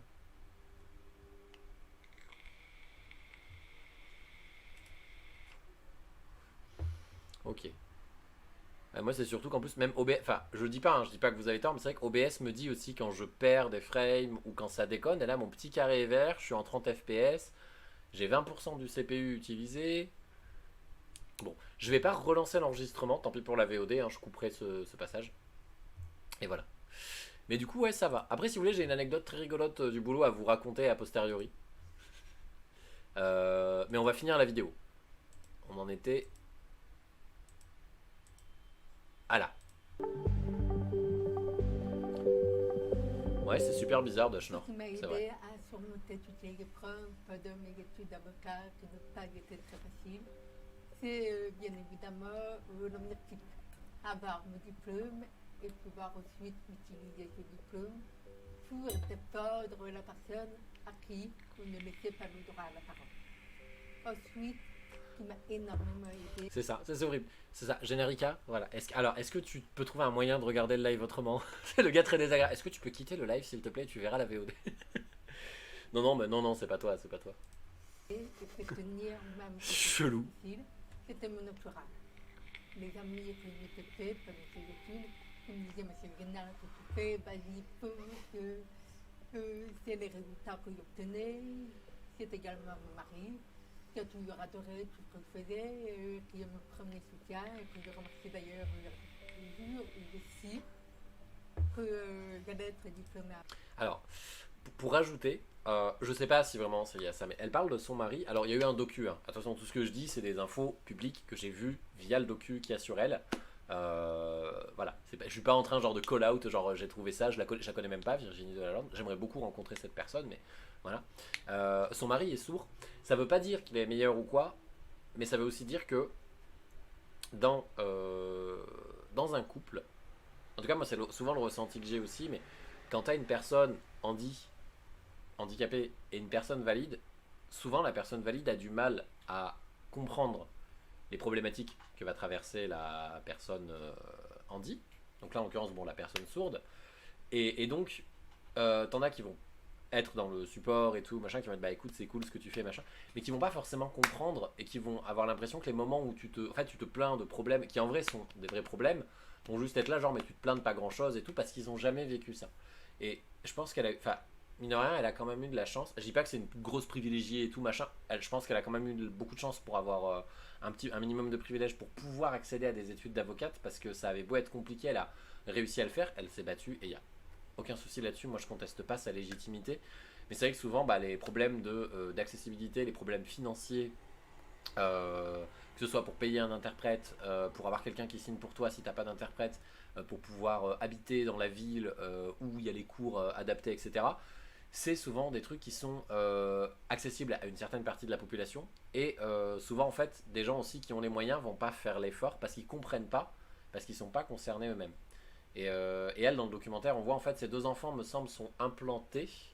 Donc ils ont des implants cochléaires qu'ils enlèvent à loisir. D'ailleurs, c'est très rigolo parce qu'elle en parle en disant, là je les appelle. Elle dit il vient pas. Elle dit donc c'est soit qu'il a choisi de m'ignorer, soit qu'il savait que j'allais l'appeler et donc il a enlevé l'implant. Comme ça, il peut me dire mais maman, j'ai pas mon implant et tout. Enfin voilà, elle en rigole beaucoup. Mais je trouve ça cool. Voilà, elle a eu un mari qui pouvait comprendre ce qu'elle avait traversé et donc qui a réussi aussi peut-être plus facilement à la soutenir. Les études d'avocat, c'est déjà très difficile en temps normal, mais alors pour une personne, c'est ça. Voilà. Et là, on parle même pas en plus, enfin entre guillemets, d'un truc qui pourrait être résolu à peu de choses près. Simplement, par exemple, une personne PMR, pour moi, tu peux faire des. Donc PMR, c'est personne à mobilité réduite, donc ça peut être soit en fauteuil, soit du coup, tu as des béquilles, ou en tout cas, tu as des difficultés pour te mouvoir correctement. Donc les escaliers sont difficilement accessibles, les ascenseurs, c'est pas toujours la joie, mais c'est quand même bien. Donc tu peux avoir aussi l'idée des cours à distance et tout, qui valent ce qu'ils valent, qui sont très loin d'être parfaits, mais au moins qui permettent de compenser un minimum. Là, la solution, en fait, quand tu es sourd, c'est d'avoir un interprète. Et ça demande une adaptation de la part de l'école et du professeur, enfin des professeurs. Avocat, Mais elle est très très bien, cette dame. qui a vraiment été Faudra que j'achète son bouquin, une tiens. libération. Je me suis dit, ça y est, je vais pouvoir brûler tout mes cours. C'est ce que j'ai fait d'ailleurs. Et ça a été aussi le début d'un nouveau combat. Parce que c'est à ce moment-là que j'ai découvert que dans la vie professionnelle, il faut se battre. Et d'une manière complètement différente de la bataille que j'ai menée. Alors l'extrait qu'on voit, parenthèse, l'extrait qu'on voit est très intéressant. En fait, elle a été dans... Donc elle n'est plus avocate aujourd'hui. Elle a fait un bouquin apparemment, j'ai vu des photos passer et tout. Et aussi en fait là l'extrait qu'on voit, elle est dans une réunion que je trouvais super cool. En gros c'est les réunions un peu classiques, vous savez, vous avez cette espèce de petit dôme chelou au milieu, vous en avez peut-être déjà vu. Ça permet de passer un appel et d'avoir des gens qui font la réunion en audio avec vous.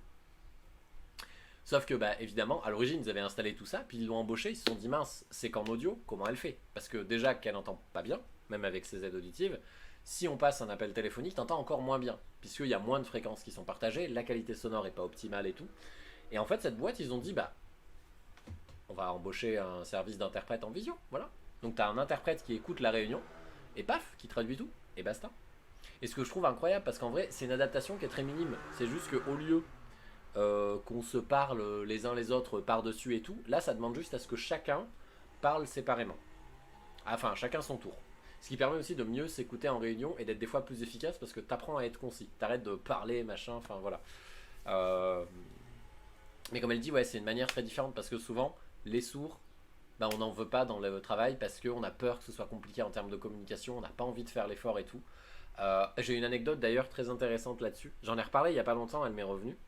Pour vous donner une idée vraiment de à quel point aussi ça peut être bête, l'accessibilité. Au final, je voulais juste montrer cette vidéo pour parler d'un truc un peu différent, mais euh,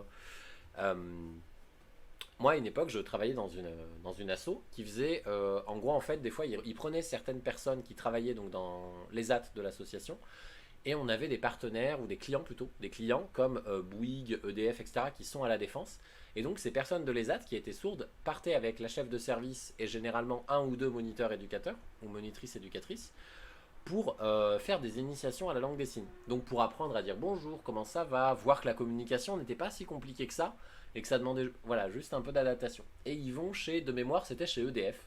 On me l'avait raconté, hein. Moi je n'étais pas là, j'en ai jamais fait.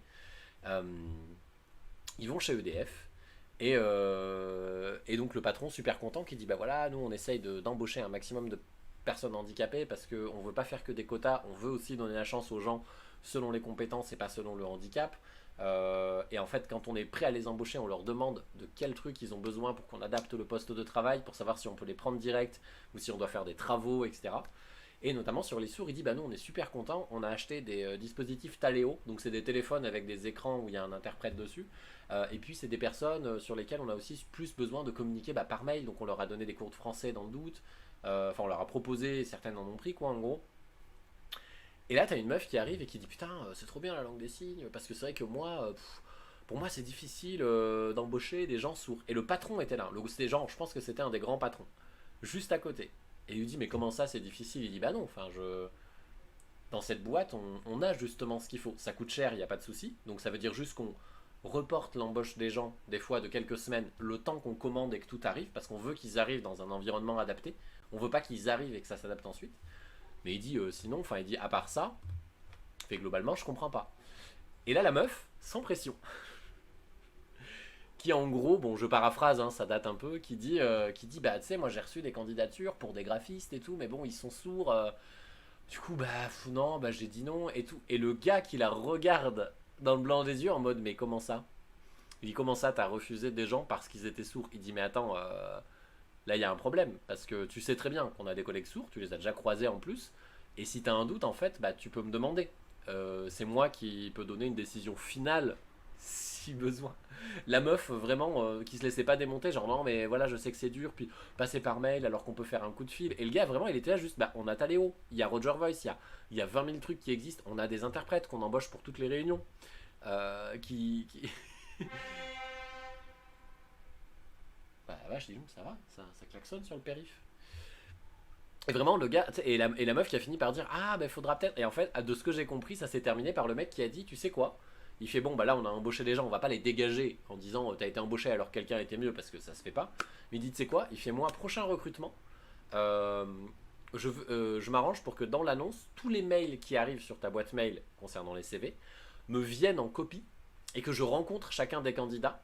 Et il dit si jamais il y a la moindre discrimination qui arrive en plus à cause du handicap, ou d'autres choses d'ailleurs, mais là c'était le handicap, c'est genre, toi tu dégages, j'aurai aucun problème à te remplacer, parce que c'est pas normal ce que tu fais, et voilà quoi. Mais enfin voilà, c'est pour vous dire, hein, elle parle, voilà, la bataille était différente, je pense qu'elle va en parler un peu plus peut-être. C'est jamais fini en fait, c'est un peu ça le truc quoi. Quand t'es handi, c'est jamais fini. C'est ça le problème. C'est chiant. C'est pas parce que t'es handi, tu peux pas travailler en fait. Enfin, quand t'es sourd, au pire, il y a certains métiers du son qui ne sont pas accessibles. Et encore, ça dépend de la surdité, c'est du cas par cas. Mais enfin, bon, on continue. Donc, c'était, entre guillemets, une bataille contre les professeurs, des gens qui ne croyaient pas en moi, mais voilà. Là, il fallait que je fasse la différence avec les personnes qui ont le même diplôme que moi, les mêmes connaissances, la même intelligence. Et là, je me suis sentie vraiment dévalorisée en me disant, bah, on a le même diplôme, les mêmes têtes bien faites, mais moi, au plus, je ne t'ai pas. Alors, qu'est-ce qu'il va faire pour me choisir moi qu'un autre? Et vous n'arrivez pas à trouver la réponse. Donc, ça a été vraiment le début d'un combat pour voir la vie autrement et voir le côté positif de mon expérience. Tout ça a vraiment été pour moi au départ quelque chose de très difficile. Ça me fait toujours un peu pleurer ces histoires en vrai.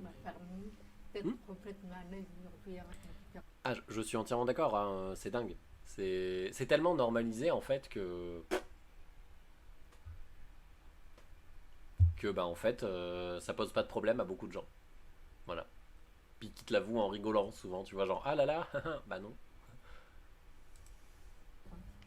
Oui, j'ai d'abord fait de la psychothérapie et j'ai switché pour la partie professionnelle sur la protéine. Et le fait d'avoir eu Parenthèse, très vite, vous l'avez sûrement vu là pendant 2 secondes, bouger sa main très très vite à côté. C'est pas de la langue des signes. Elle parle aussi en utilisant la LPC. La LPC, moi je connais très très peu. Vraiment, voilà. C'est le langage parlé complété et c'est bien le langage. Pourquoi? Parce qu'en fait on parle en positionnant sa main à différents endroits, je crois entre là et là, avec plusieurs formes de main pour déterminer les phonèmes qui sont prononcés. Donc c'est vraiment à lui tout seul, ça ne suffit pas à créer des phrases, mais du coup en fait on parle en faisant ça en même temps, c'est un code qui s'ajoute pour comprendre les phonèmes qui sont prononcés et les différencier quand on a des phonèmes pardon, qui ont des formes de bouche similaires. une personne qui m'aidait à prendre du recul, à voir les choses un petit peu différemment et à surtout arrêter de regarder les choses sous le prisme du handicap, donc ce sentiment d'amitié, ce sentiment de ne pas être comprise, m'a fait réaliser que finalement d'autres personnes qui n'avaient pas mon handicap pouvaient aussi vivre certaines situations que je vivais, que ce n'était pas forcément uniquement à cause du handicap, etc., etc. Donc ça m'a ouvert d'autres horizons, d'autres manières de voir les choses. Vis-à-vis de mon handicap, je ne reçois pas particulièrement d'outils, puisque au contraire, j'estime que c'est un cadeau de la vie qui m'a permis de vivre des expériences que je n'aurais jamais vécues si je n'avais pas ce handicap. En revanche, oui, je reçois toujours un sentiment d'injustice dans des situations où on est confronté à un problème d'accessibilité. Parce que d'une certaine façon, ça met de côté une partie de la population française.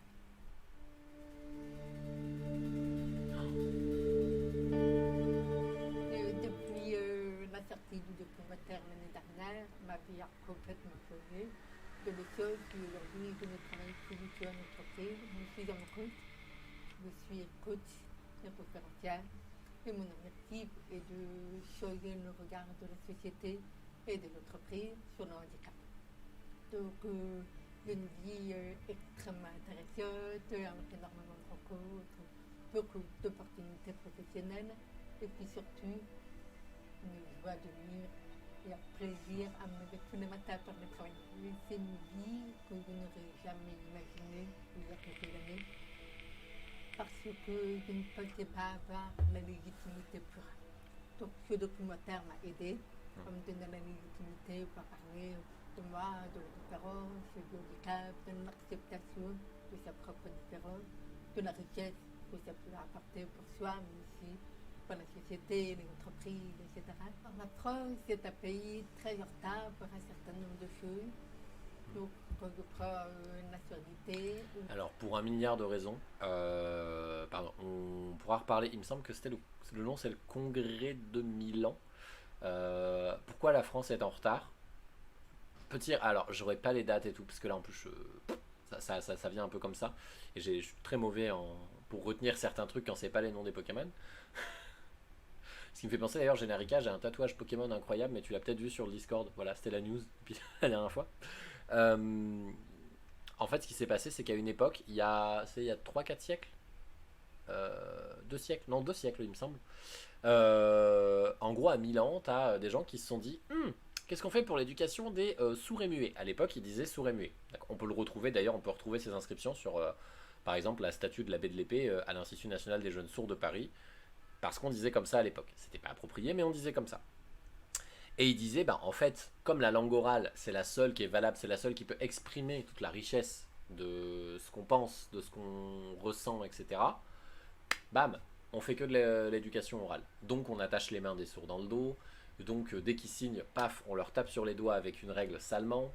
On passe par de la maltraitance, comme je disais, avec de l'oralisation forcée. On te force à parler, donc on masque.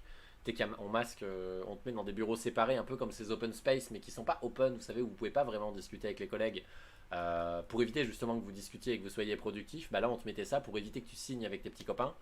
Ce qui a donné d'ailleurs historiquement, c'est assez intéressant, ça, on en parle Emmanuel Laborie en parle dans son livre Le Cri de la Mouette. À Paris, à Châtelet, en fait, les enfants, souvent, ce qu'ils faisaient, c'est qu'ils prenaient le RER. Ils faisaient un aller-retour, ça durait des heures et tout, mais en fait ils signaient dans le RER, parce que dans le RER, personne vient t'emmerder. T'as pas la police qui vient te chasser, t'as pas les entendants qui viennent te dire qu'il faut pas signer, etc. T'es tranquille. Donc ils faisaient ça, ils faisaient un aller, ils faisaient un retour, ça leur durait 3-4 heures, mais du coup pendant 3-4 heures ils pouvaient signer.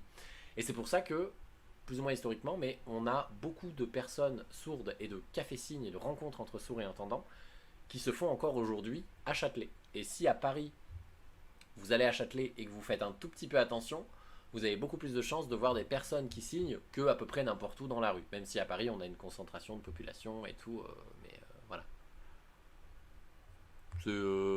C'était la petite info, la petite info très aléatoire. À une époque, il y a des gens ils ont dit ça.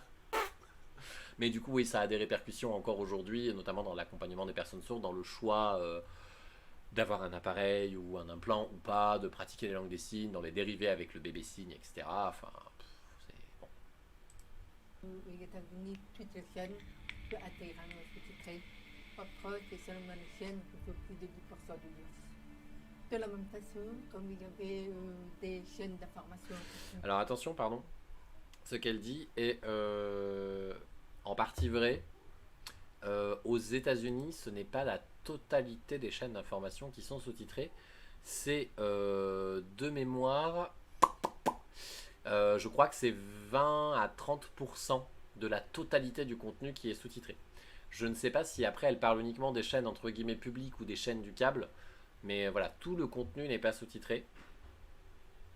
Donc c'est quand même un peu faux. Ils ont plus d'avance, parce que c'est plus répandu, notamment grâce à l'université de Gallaudet, mais c'est pas l'intégralité des chaînes qui sont sous-titrées et des contenus du coup par des vélotypistes. En France, c'est principalement effectivement, il y a les chaînes qui ont plus de 10% d'audience, il y a les JT qui sont sous-titrés, parfois interprétés, et on a aussi un JT en langue des signes, je crois le 19-20 il me semble.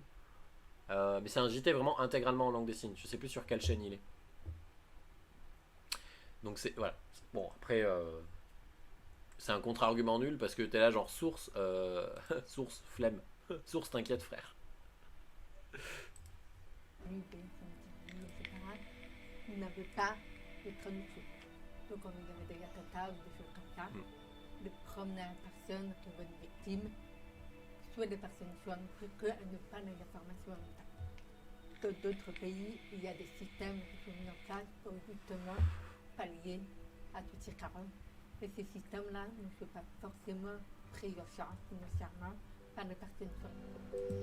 Alors il y a un truc dont elle ne parle pas. Alors la France est en retard surtout. Oui, après c'est vrai que c'est surtout. Moi c'est vrai que la surdité c'est le handicap que je connais le plus. Donc je peux en parler. Mais pour tout ce qui est troubles psy et autres, c'est des choses que j'ai survolées. Donc voilà, je ne compte plus le nombre de fois où avec un pote PMR, on a dû adopter un comportement potentiellement dangereux, genre se déplacer. Ouais, c'est ça, parce que les trottoirs sont trop étroits ou les véhicules. C'est exactement ça. Moi, c'est pour ça que vraiment, à l'origine, c'est marrant parce que les véhicules, moi, j'ai pensé surtout pour les poussettes. Parce que c'est déjà arrivé qu'une fois, ma mère engueule comme du poisson pourri à un chauffeur de 4x4 qui avait pris sur la chaussée et elle était en poussette avec ma petite sœur. Vive les darons, hein, voilà, clairement. Je pense que ma daronne, heureusement qu'elle n'a jamais fait genre de MMA ou quoi. Elle crie sur les gens, c'est déjà beaucoup. Sinon, il y aurait beaucoup de chauffeurs de voitures qui seraient pas en état de parler aujourd'hui. Pardon, j'en rigole. Je banalise un peu la violence, c'est un peu triste, non. Mais c'est ça en fait. C'est. Enfin. On te dit qu'on fait des trucs, mais on le voit avec la déconjugalisation de la hache qui n'a pas été votée au final. Enfin. Être handy aujourd'hui. Enfin, après, bon, je vais parler en tant que non concerné, mais j'ai l'impression quand même qu'on peut être d'accord sur le fait que être handy aujourd'hui, c'est quand même toujours pas gagné. Et c'est super chiant, en fait. Enfin, tu n'as pas le droit de vivre comme, entre guillemets, comme tout le monde, comme des gens valides, mais en fait, t'as pas choisi ton handicap. Que ce soit de naissance ou que ce soit par accident, je veux dire, c'est pas quelqu'un qui volontairement va se dire tiens, dis donc, si je me mettais en fauteuil, si je me pétais les deux jambes, enfin, tu vois. Mais j'avais eu le cas avec un ami à une époque, enfin un collègue plutôt, PMR justement, et on était allé prendre l'apéro chez une amie et elle habitait à l'étage. Et du coup, bah, il sort de sa bagnole et il me dit, bah en fait là, si personne me porte, moi j'y vais pas. Donc moi j'étais là, genre, bah pas de soucis, enfin tu vois, c'est bon, t'es pas trop lourd, tac. Donc je l'ai pris, je l'ai porté, t'as quelqu'un qui a monté le fauteuil et tout. Et heureusement qu'il y avait, en final, qu'on était là et tout, et il savait que c'était plutôt safe et qu'on n'aurait pas de problème à le porter. Mais t'es là à te dire, putain, enfin, sur le principe, c'est chiant. Tu vois, genre, c'est super chiant. C'est pas de la faute de ma pote si elle habite à l'étage, au final, mais bon.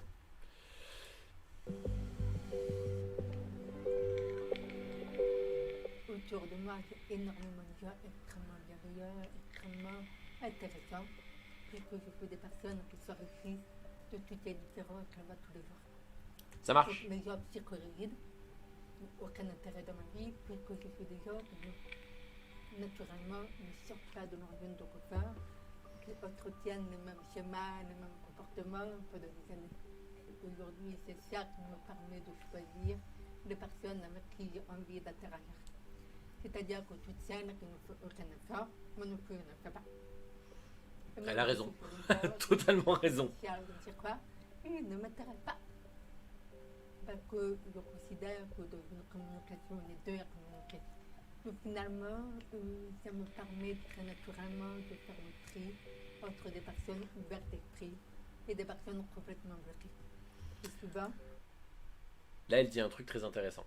Ça me fait penser, c'est une réflexion que je me suis faite il y a pas longtemps, enfin que je me fais de temps en temps, mais j'ai un peu repensé. À mon sens, on ne pourra jamais être parfait dans le militantisme et dans la connaissance de toutes les problématiques que les gens rencontrent. Parce qu'il y en a beaucoup, il y en a peut-être trop, et qu'on peut pas se concentrer que sur ça aussi. Ça veut pas dire que ça devrait pas être prioritaire, ça veut juste dire qu'aussi que bah voilà, quand t'as une vie sociale, quand t'as un travail et tout, des fois aussi t'as juste envie de rentrer, de te poser, de regarder un film ou de bouquiner ou de parler à ton mec, à ta meuf ou j'en sais rien ou à tes chats et pas forcément de réfléchir aux luttes antiracistes, aux luttes des personnes handies, etc. Parce que ça demande beaucoup de temps, mine de rien. Du temps qu'on n'a pas forcément, hein, du temps qui est bouffé par le travail, qui est bouffé par le sommeil. Enfin, c'est très bien de dormir, mais voilà, c'est des temps de repas, des choses comme ça. Mais pour moi, ne pas connaître, enfin être ignorant sur des sujets, c'est ok. Ceci étant, ça veut pas dire en fait qu'il faut pas, comme elle dit, être ouvert d'esprit, juste dire ok, je connais pas, explique-moi. Explique-moi, je vais écouter et je vais essayer de comprendre et de développer. Bah, j'aurais d'ailleurs une anecdote, je disais, j'avais une anecdote de boulot et tout, un peu là-dessus, je vais en parler après, bon, c'est très mignon. Parce que je pense que Generica, ça va un peu faire sourire aussi de manière mignonne, mais. Et de Schnorr aussi d'ailleurs, voilà, si tu m'entends de là où tu es au téléphone. Euh, pour moi, c'est le plus important juste d'être dans l'acceptation. En fait, du moment que la personne en face, elle éprouve pas de violence, elle t'affecte pas, on parle pas de contenu haineux, je suis pas en train de dire oh là là, faut légitimer la parole des gros racistes qui te disent que en fait les noirs ils volent nos allocations. Non, parce que non, déjà c'est faux et parce que ça appelle à la haine de l'autre. Mais quand quelqu'un te dit en fait là mon handicap me pose problème et ton comportement pose problème par rapport à ça, c'est que toi tu poses souci à quelqu'un dans ce que tu fais. C'est pas force, enfin c'est pas grave. Ce qui est grave, c'est si on te le dit et que tu t'en cognes. Et donc à ce moment-là, là tu peux dire, bah écoute, tu sais quoi, explique-moi.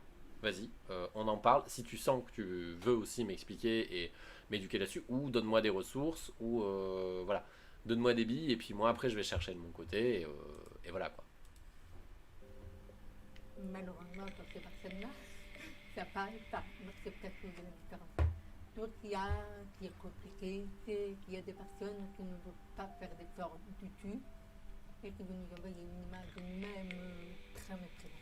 J'ai envie de dire à toutes les personnes qui se sentent différentes qu'il est vraiment essentiel qu'elles soient en accord et qu'elles soient une acceptation inconditionnelle de leur différence. Mais que c'est seulement une fois qu'elles ont fait cette acceptation qu'elles pourront voir le côté positif. Et une fois qu'on a enclenché une vision positive de cette différence, c'est là où la magie opère. Où on voit toutes les opportunités, on voit quelles sont les manières que nous pouvons utiliser pour apporter notre contribution au monde, le maître du sol de notre vie. Et c'est vraiment très très important de ne plus se voir uniquement sur le côté je suis différent, il y a un problème, je ne peux pas faire comme les autres, je ne suis pas comme les autres, personne ne me comprend. Mais plutôt, finalement, qu'est-ce que ma différence peut apporter. Ah ben voilà, c'était l'éloquence des sourds du coup le docu. Je sais pas s'il est encore disponible, attendez, parce que s'il est, je vous envoie le lien. Honnêtement, il est super intéressant pour approcher. Qu'est-ce que c'est ça? Oui, d'accord. Ah, visionner un extrait. Moi, je veux pas visionner un extrait, je veux vous envoyer le lien. Comment visionner ce film? Putain, on va aller sur, sur CNC VAD. Oh là là, tellement de mauvais souvenirs avec ce site. Ceci étant très intéressant, parce que si vous cherchez un truc et que vous savez pas sur quelle plateforme il est, vous allez sur CNC VAD, vous l'avez. Alors, le pays des sourds, je m'en cogne. L'éloquence. Je te demande l'éloquence de. Il est con là. Pardon. Il est pas futé le truc. Tant qu'il y aura des femmes. Marcel Dassault, l'homme au par-dessus. Le fameux film sur les sourds. Attendez, on va le trouver via Google parce que là, il est pas en forme le moteur. Je suis pas sûr qu'Arte l'ait encore parce que ça fait quand même pas mal de temps. Putain, j'ai dit parce qu'il est pas en forme. T'as Google qui est là, genre c'est à moi que tu parles?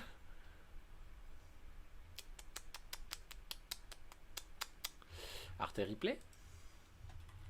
En plus, Arte, il laisse super longtemps leur truc. Avoir en replay sur Arte TV. Est-ce que. Ta gueule, les cookies. Blablabla, blablabla. Vous avez le lien? Putain. Alors j'adore les trucs genre, oh là là, incroyable ce documentaire, mais on vous met pas le lien. Mais mets le lien, putain. c'est juste la bande-annonce. Mais est-ce que si je fais ça, ils mettent le lien d'Arte? Pardon. Oula. Parti sur un rototo. Est-ce que si je vais sur Arte directement... Il y a toujours un milliard de trucs. À chaque fois, Arte, j'ai l'impression d'avoir du retard parce que je veux voir 20 000 trucs et je les... Oh bah dis donc. Très bon film, Captain Fantastic, mais c'est pas la question. L'éloquence des sourds. Merde. Bon, bah écoutez, le replay ne semble plus disponible. Le replay ne semble plus disponible. C'est bien dommage. Il était cool ce truc. Je vais juste me resservir à nouveau. En fait, j'aurais dû ramener ma bouteille plutôt que de dire je vais me resservir. Ça aurait été plus simple. J'arrive.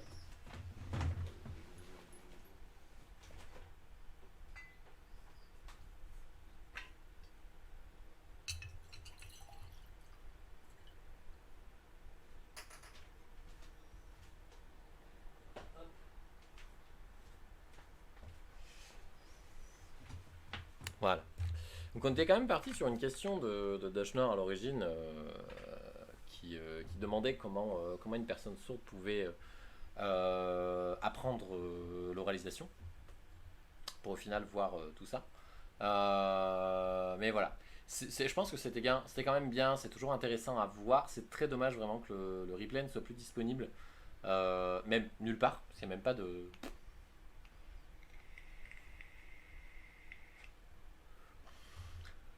Il n'y a même pas de site quoi qui... Enfin, il n'y a même pas de site web hein, qui le propose ailleurs.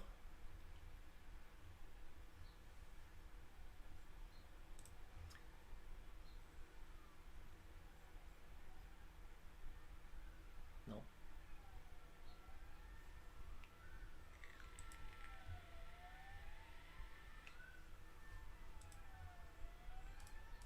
C'est assez, ouais, c'est assez triste parce qu'il était vraiment bien.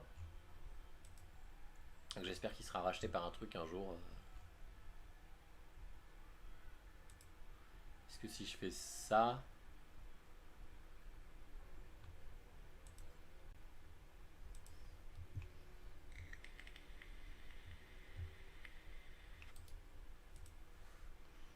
La vidéo non disponible sur le truc d'Arte officiel. Putain, c'est chiant. Non, bah c'est pas ouf. Bon, voilà. En tout cas, j'espère que ça a répondu à la question. J'espère que ça a répondu à la question, même de manière super exhaustive, je pense, parce que du coup, j'ai même commenté le petit trailer.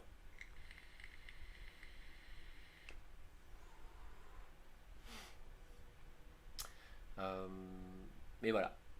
Voilà comment les sourds, entre autres, peuvent apprendre à parler. Je pense que j'ai dû zapper pas mal de trucs, mais je suis pas ortho. Après, souvent, ce qui intervient aussi en plus dans l'oralisation, c'est que quand on est sourd, donc on a des parents entendants qui savent pas ce que c'est, qui n'ont jamais vu un sourd, qui se sont perdus. Et en fait, qui vont voir du coup plein de gens et qui souvent passent par la case d'orthophoniste parce qu'ils vont voir un médecin généraliste qui leur dit bah, allez voir un orthophoniste. Et tu vas voir un orthophoniste qui te dit faut lui apprendre à parler. Faut lui apprendre à parler pour que la personne soit incluse parce que sinon on va la rejeter et tout. Alors, c'est une vérité, mine de rien, que si t'es sourd et que du coup ça s'entend que t'es sourd, de base en fait que tu parles ou pas, on va souvent t'exclure parce que t'es différent des autres, t'es bizarre, t'es pas une anomalie, mais enfin t'es perçu comme tel. Et, euh, et en fait, juste donner ça, ça aide pas beaucoup à mon sens. C'est bien de le proposer, c'est bien que ça existe parce que c'est quelque chose que l'enfant, à terme, s'il le souhaite, l'enfant il peut dire bah moi en fait j'ai plus envie de parler et je parle plus. Point barre. C'est quelque chose qui peut se supprimer. Un peu comme les appareils auditifs, on les met Mais en fait, si l'enfant il en veut pas, il les enlève, point barre. Il n'y a pas d'opération, il n'y a rien d'invasif. J'en veux pas, point barre. Moi, je veux communiquer en langue des signes et c'est comme ça. Contrairement à l'implant, qui est donc, on a déjà parlé plein de fois, qui est très invasif, hein, qui est une opération chirurgicale qui coûte super cher, qui est assez mal remboursée par la sécurité sociale et les mutuelles de manière générale. Peu de financement MDPH, ça arrive super tard et tout, donc c'est pas non plus accessible aux foyers les plus modestes, hein, même CSP, c'est chaud. Euh, donc, ah, ah. Ce qui se passe, voilà, en général, c'est que on est sourd, on nous met des appareils, on nous emmène chez l'orthophoniste. De toute façon, on est bully et tout parce que on apprend pas forcément. On est sur des enfants qui sont très très durs, qu'on n'éduque pas forcément sur la différence. C'est juste genre, bah t'as été méchant avec Bidule, et puis en fait tu vas au coin, c'est super. Faisons de la répression dès lors qu'il n'y a pas d'acceptation de la différence plutôt que d'éduquer et d'essayer d'expliquer. Hein, c'est vachement. Voilà. C'est sûr que ça prend plus de temps, hein, d'expliquer que d'isoler les deux personnes et de dire voilà, t'es plus emmerdé parce que l'autre en fait on l'a mis loin de toi. Mais en vrai, c'est pas une solution. C'est une solution qui est très temporaire. Euh,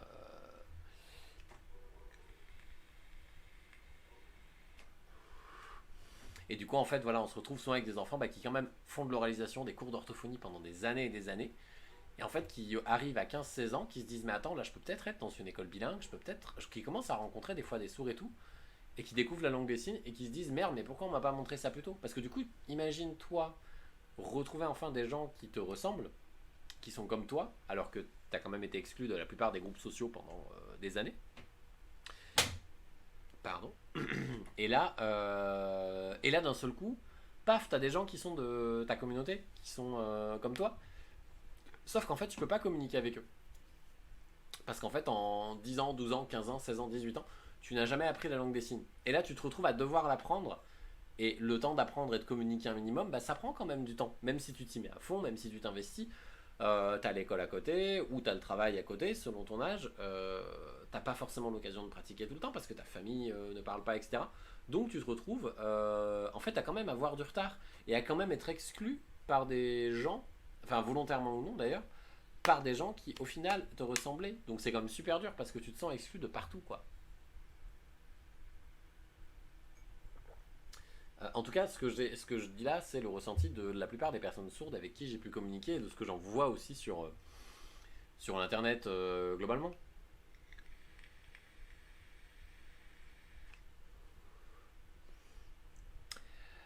Donc voilà, c'est le gros topic, gros truc quoi de l'oralisation des personnes sourdes. Voilà, voilà. Bon, du coup, j'aurais pas grand chose de plus à dire sur tout ça. Je présuppose que Doschnor est toujours au Fontel. Je sais pas si à cette heure-ci on a des copains à Red. Je suis pas sûr.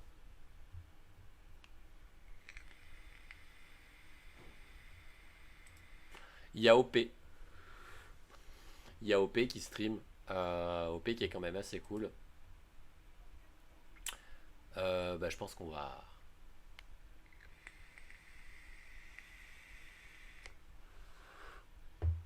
Ouf, pardon. Je commence à être fatigué, putain. Je suis en train de me plaindre. Enfin, en plus, dans ma tête, je me plains parce que je sais que demain je vais à la Pride et j'ai perdu les petits aimants qui font office de lunettes de soleil sur mes lunettes et que je vais décéder demain, certainement.